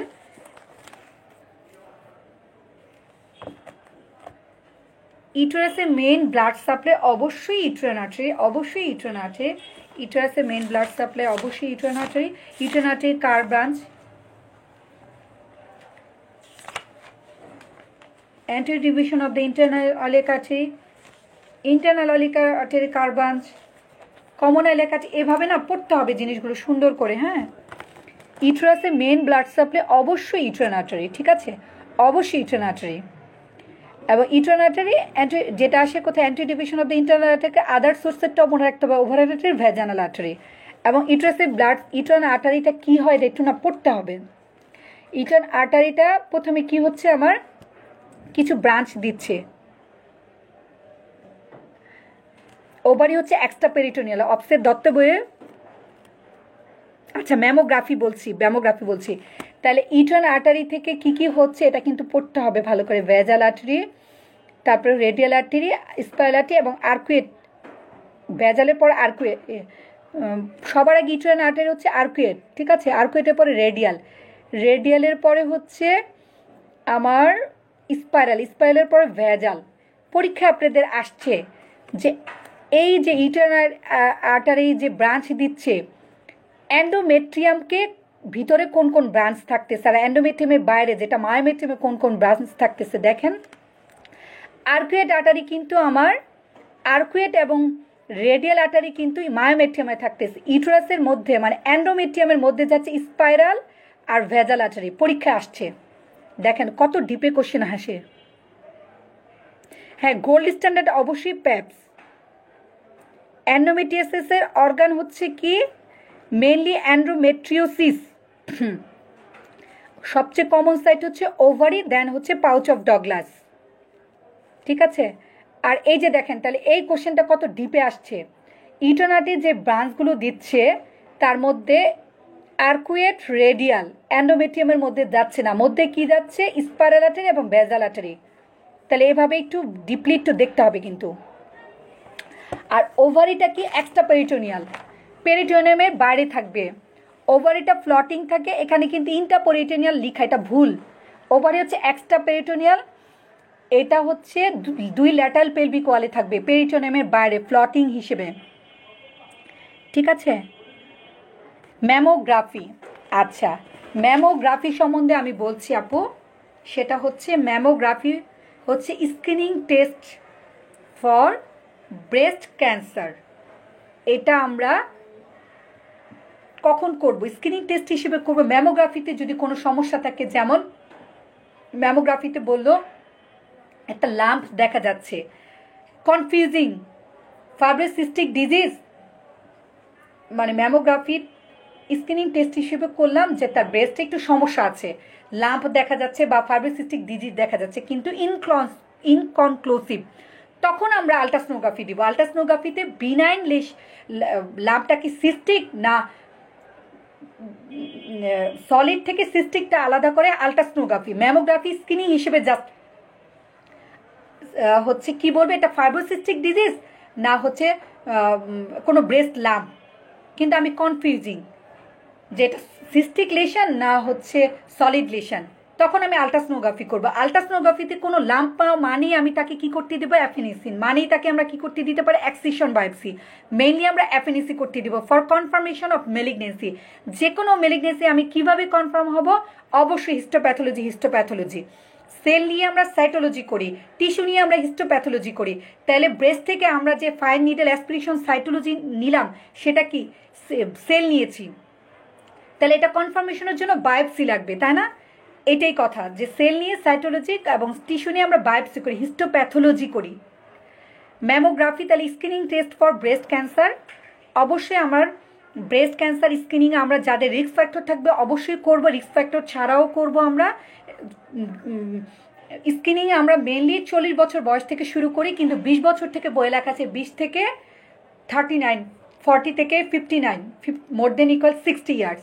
তো আমরা মেইনলি একটু অ্যাডভান্স এজের দিকে করি। ব্রেস্ট ক্যান্সার হওয়ার জন্য যে রিস্ক ফ্যাক্টরগুলো বইয়ে অফসেট দত্তে দেওয়া আছে, যে ইস্ট্রোজেনের ইফেক্ট যেসব কারণে বডিতে বেশি সেসব কারণে ব্রেস্ট ক্যান্সার হয়। Early menarche, delayed menopause, nulliparity, breast feeding যদি না করায়, অ্যাবসেন্স অফ ব্রেস্ট ফিডিং, তার যদি ব্রেস্টে কোনো লেশনের হিস্ট্রি থাকে, atypical lobular hyperplasia, atypical ductal কোনো লেশন থাকে, সেক্ষেত্রে পরবর্তীতে তার ব্রেস্ট ক্যান্সার হতে পারে। BRCA1, BRCA2 মিউটেশন যদি থাকে, family history of breast ovarian endometrial colon cancer, personal history of ovary endometrial colon cancer, এই রিস্ক ফ্যাক্টরগুলো একদম ঝাঁঝা করে মুখস্থ করতে হবে। শারমিন আপু, তাহলে ব্রেস্ট থেকে বুঝেছেন পেইনলেস লেশন, পেইনলেসের মধ্যে কি আছে, ফাইব্রো অ্যাডেনোমা বা মেলিগনেন্সি। পেইনফুলের মধ্যে আছে ফাইব্রোসিস্টিক ডিজিজ। তাহলে ফাইব্রোসিস্টিক ডিজিজ কি দিয়ে ট্রিটমেন্ট করবো, পেইনের জন্য আমরা অ্যানালজেসিক দিব এবং এই ফাইব্রোসিস্টিক ডিজিজটাকে মনে করা হরমোনাল কোনো ইমব্যালেন্সের কারণে হচ্ছে। অনেক সময় ওসিপি দিয়ে আমরা ভালো করতে পারি এবং তাকে ভিটামিন ই দেই সাপোর্টিভ থেরাপি হিসেবে, এবং অনেক সময় আবার ইভিনিং প্রাইম রোজ দেই। ইভিনিং প্রাইম রোজ দেই কেন? কারণ ওইটাতে আমার ন্যাচারাল প্রোজেস্টেরন আছে।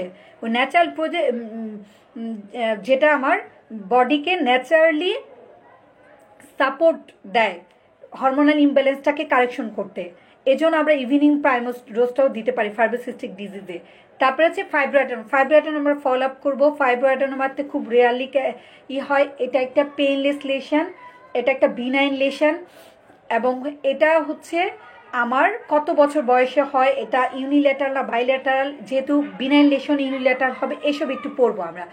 এবং ব্রেস্ট ক্যান্সার মানেই হচ্ছে এটাতে হার্ড স্ট্রাকচার হবে, ফিজিটি টু দ্য আন্ডারলাইং স্ট্রাকচার হবে, এবং এসিমিটি অফ ব্রেস্ট হবে, এবং হচ্ছে নিপল থেকে ব্লাডে ডিসচার্জ আসবে। এখন ব্রেস্টের যে অ্যানাটমিটা এখান থেকে একদম ঝাঁঝা করে আমরা পড়ে ফেলবো। ব্রেস্টের যে অ্যানাটমিটা আমরা যেমন এটা যেহেতু আমার ব্রেস্ট ক্যান্সার ম্যাটাস্টিসিস হবে, পরীক্ষা আসবে অ্যান্টেরিয়র অ্যাক্সিয়াল লিম্ফ নোডে সবচেয়ে বেশি ম্যাটাস্টিসিস হয়, যেহেতু 75% হয়, বাকিগুলো আদার্স মনে রাখতে হবে না। এভাবে আমার ব্রেস্টটা অ্যানাটমি পড়ে আমরা প্যাথোলজি পড়ব।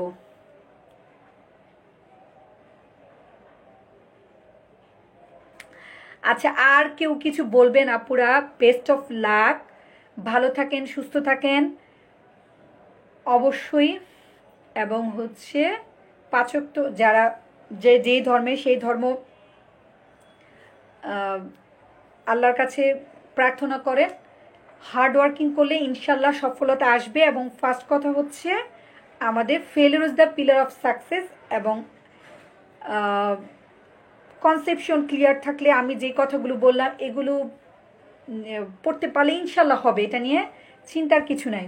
আর কেউ কিছু বলবেন? ক্লাস শেষ করে দেওয়া পুরা। হ্যাঁ, আল্লাহ হাফেজ, আসসালামু আলাইকুম। আর কারো কিছু বলার আছে?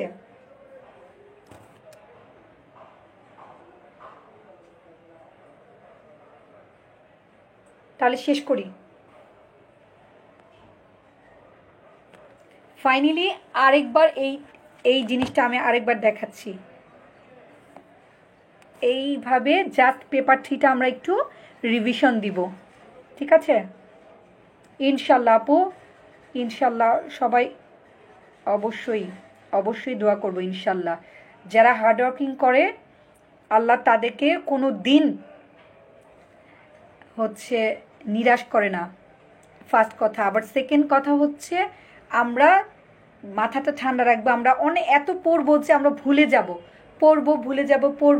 যাব, কারণ আমাদের তো 100% পারতে হবে না, আমরা 70% পাস করলেই হবে। কারণ এটা আমার রেসিডেন্সির চেয়ে এটা সহজ কেন? কারণ এটা কম্পিটিটিভ এক্সাম না, এটা নন কম্পিটিটিভ এক্সাম। আমি মোটামুটি আমার কনসেপশন ক্লিয়ার করে পাশ করে আসতে পারলেই আলহামদুলিল্লাহ। ঠিক আছে, আসসালামু আলাইকুম।